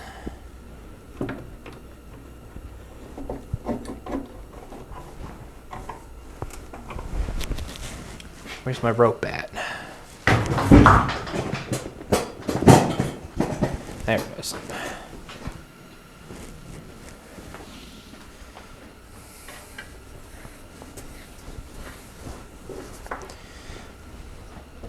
We'll give it a little bit of choke. You know what? Let's back that off a little bit, actually. The governor's going to want to force it to an idle, which is fine.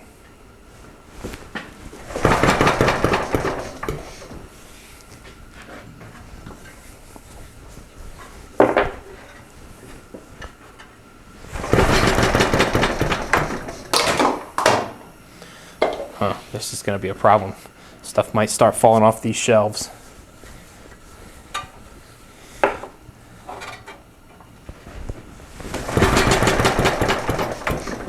Uh-oh.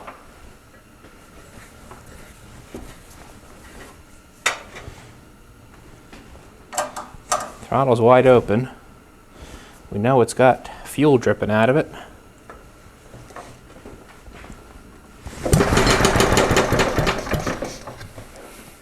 Maybe we lost spark.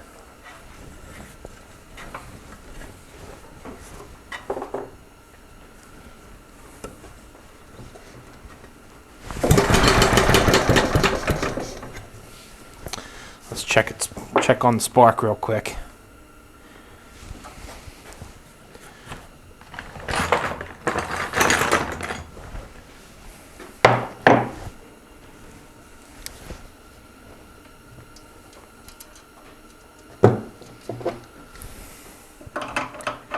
Could be this plug's just fouled.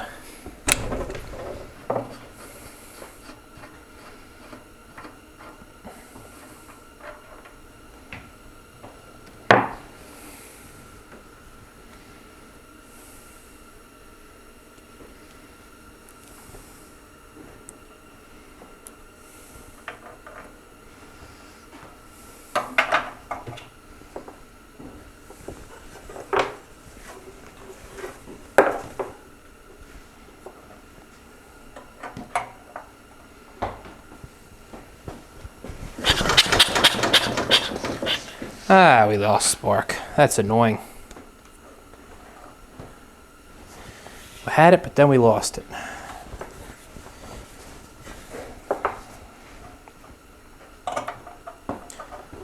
Not even a little spark.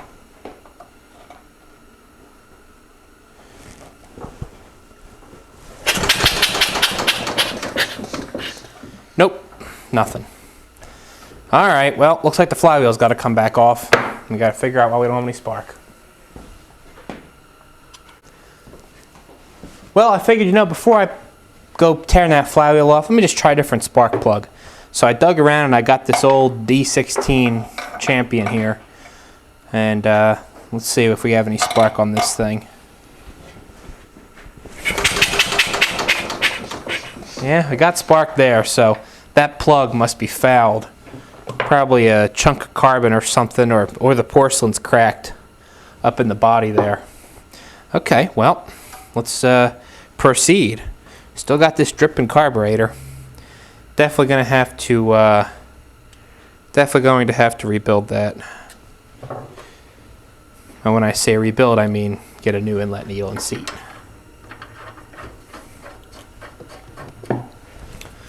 Let's see if we get some action now.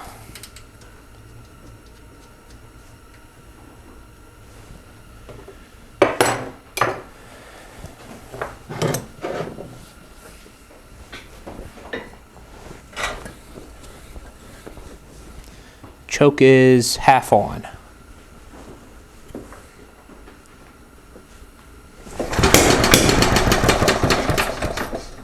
Okay, that's something.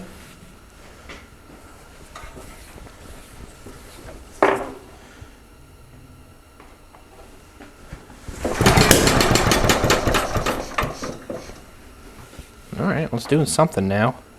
Where's the needle at? Let's set it to half a turn, or one full turn, I should say. Not half a turn. Now, if I turn this fuel on, this thing's just going to drip profusely, isn't it?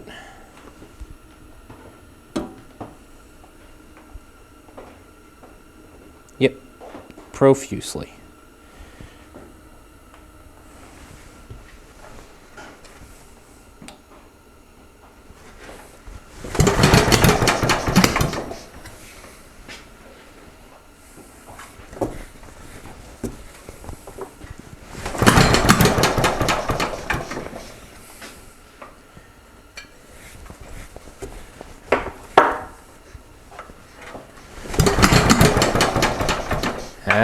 Popping back out the carburetor. Symptoms of intake valve issues, maybe?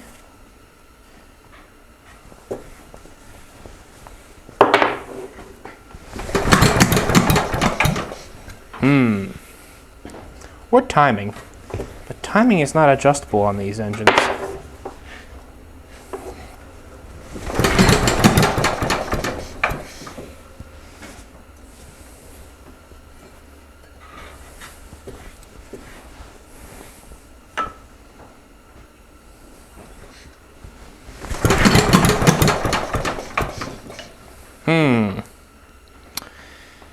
Interesting.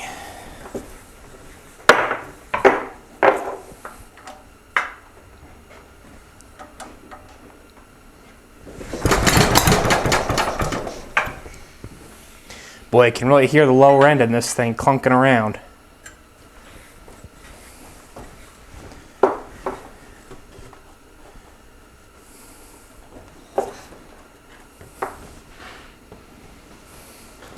It may just be completely flooded. Turn the fuel off and the choke is off. See if we can clear it out a little bit.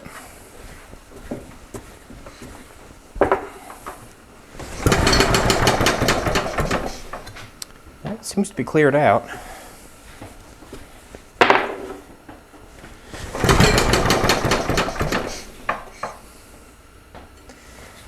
Could be a lot of things. Could also be that condenser, that original condenser.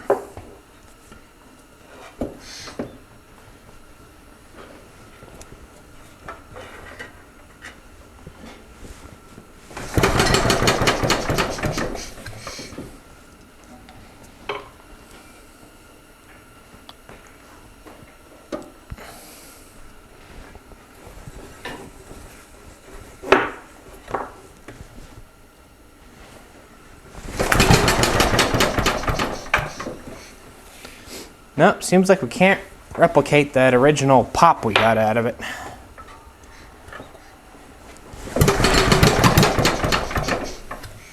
Kind of spits and sputters.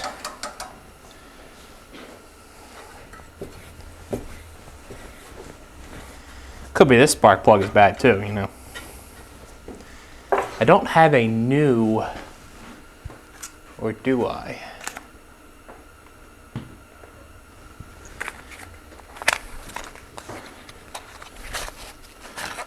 Oh, that's a military spark plug. That's not going to help me. All of these are shielded. Okay. That's not going to help me at all. Turn this fuel off here. Do I have a new plug anywhere? I don't think that I do.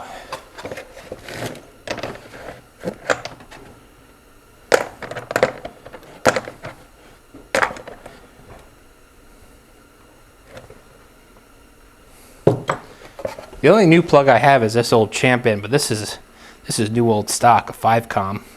I hate to use that.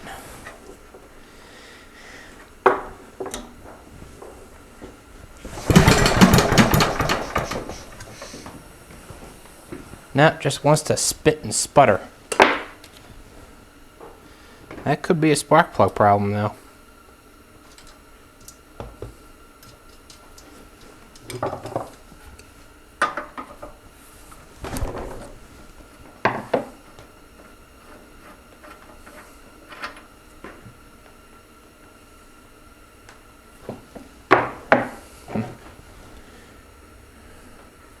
Let's try putting this one in.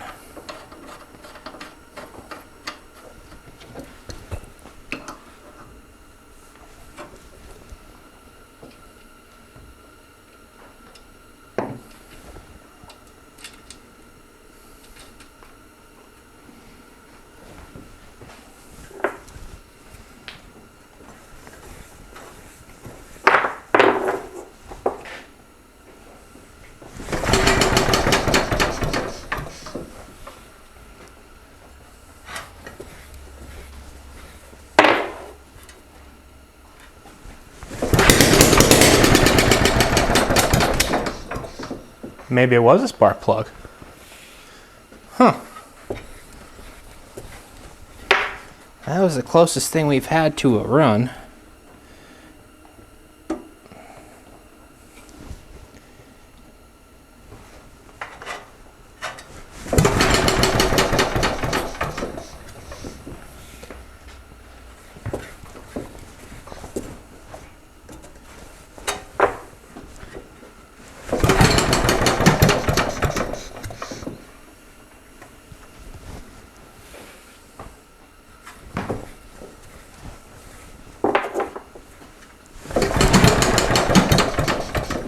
Nah, back to the same old tricks.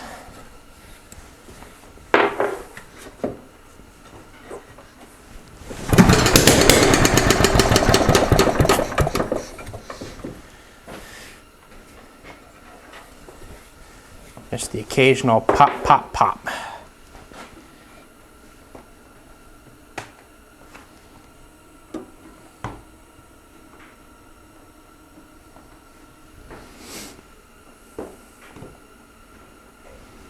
Give it a little bit more needle.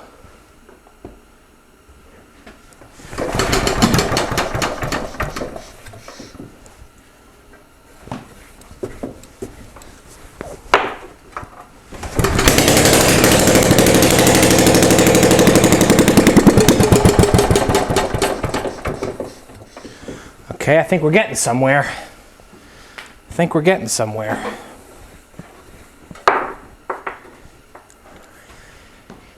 Let's open the throttle up a little bit, or the idle. Give it a little bit more needle.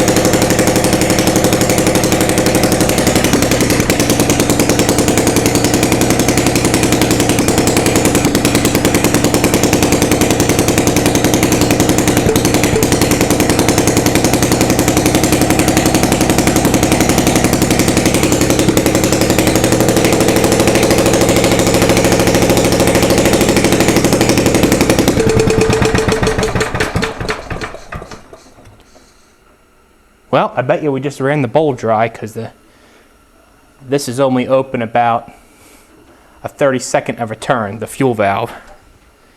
Okay, well that's good. We're getting somewhere. The old Briggs engine runs. Let's see if we just open the fuel valve all the way, if we can get it running quick enough.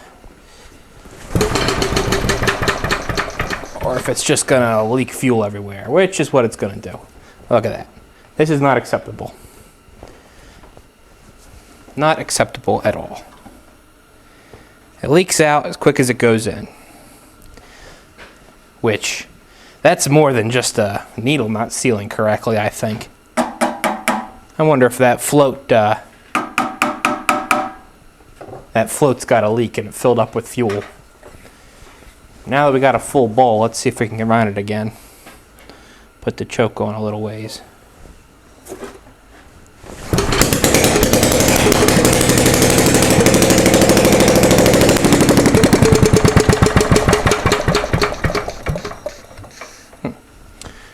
So it likes to run. That carburetor's just beat though.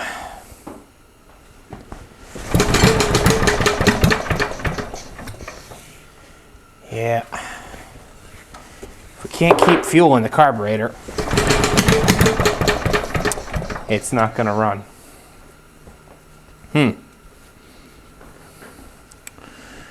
Well,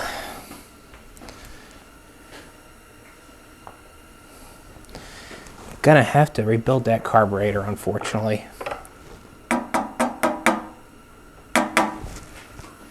I don't think any amount of tapping on the side of the float bowl is going to help it. Nope. Fuel runs out of there as quick as it runs in. We still rolling? Hope so. Yeah. How many? And we got enough battery. Let's go ahead and let's take the carburetor apart real quick and take a look on the inside. And I'll show you how bad that is, how bad that needle is. And we'll see, maybe the float's stuck. I doubt it's stuck, but let's see if the float is filled up with fuel. Those are the words I was looking for. Let's see if it's filled up with fuel.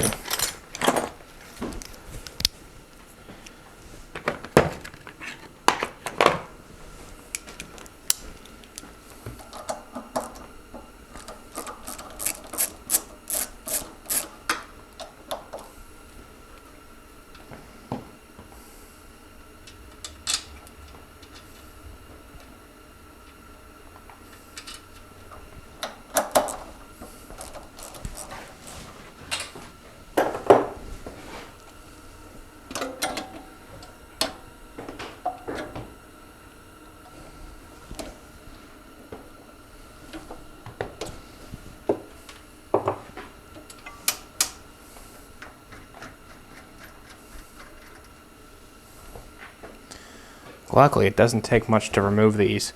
Let me go get a bucket to dump out the fuel, and we'll take it apart.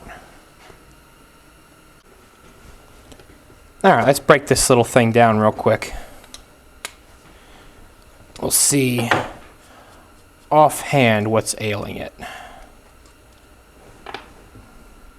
Still some fuel in there. Still a full bowl worth of fuel in there.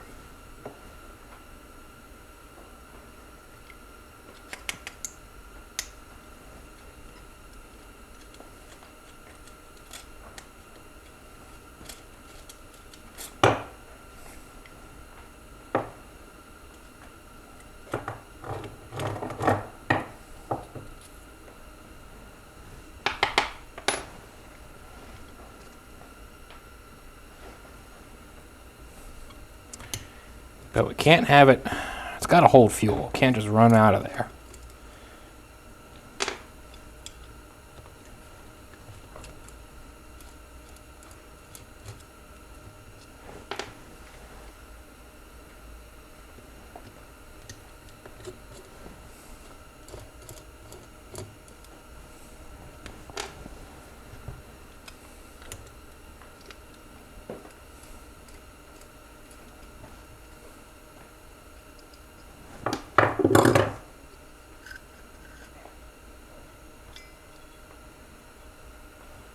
Nice and clean in there though, huh? Got my new Venturi.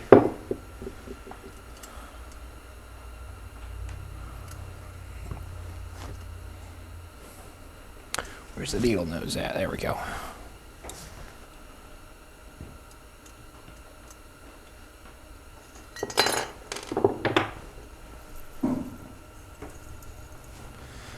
I don't hear any fuel in there.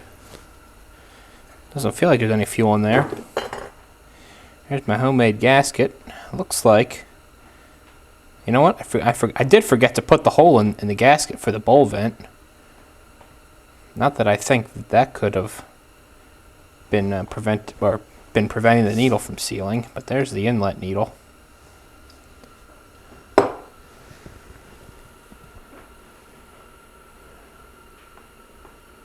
see the tip of that? See how the taper is not uniform?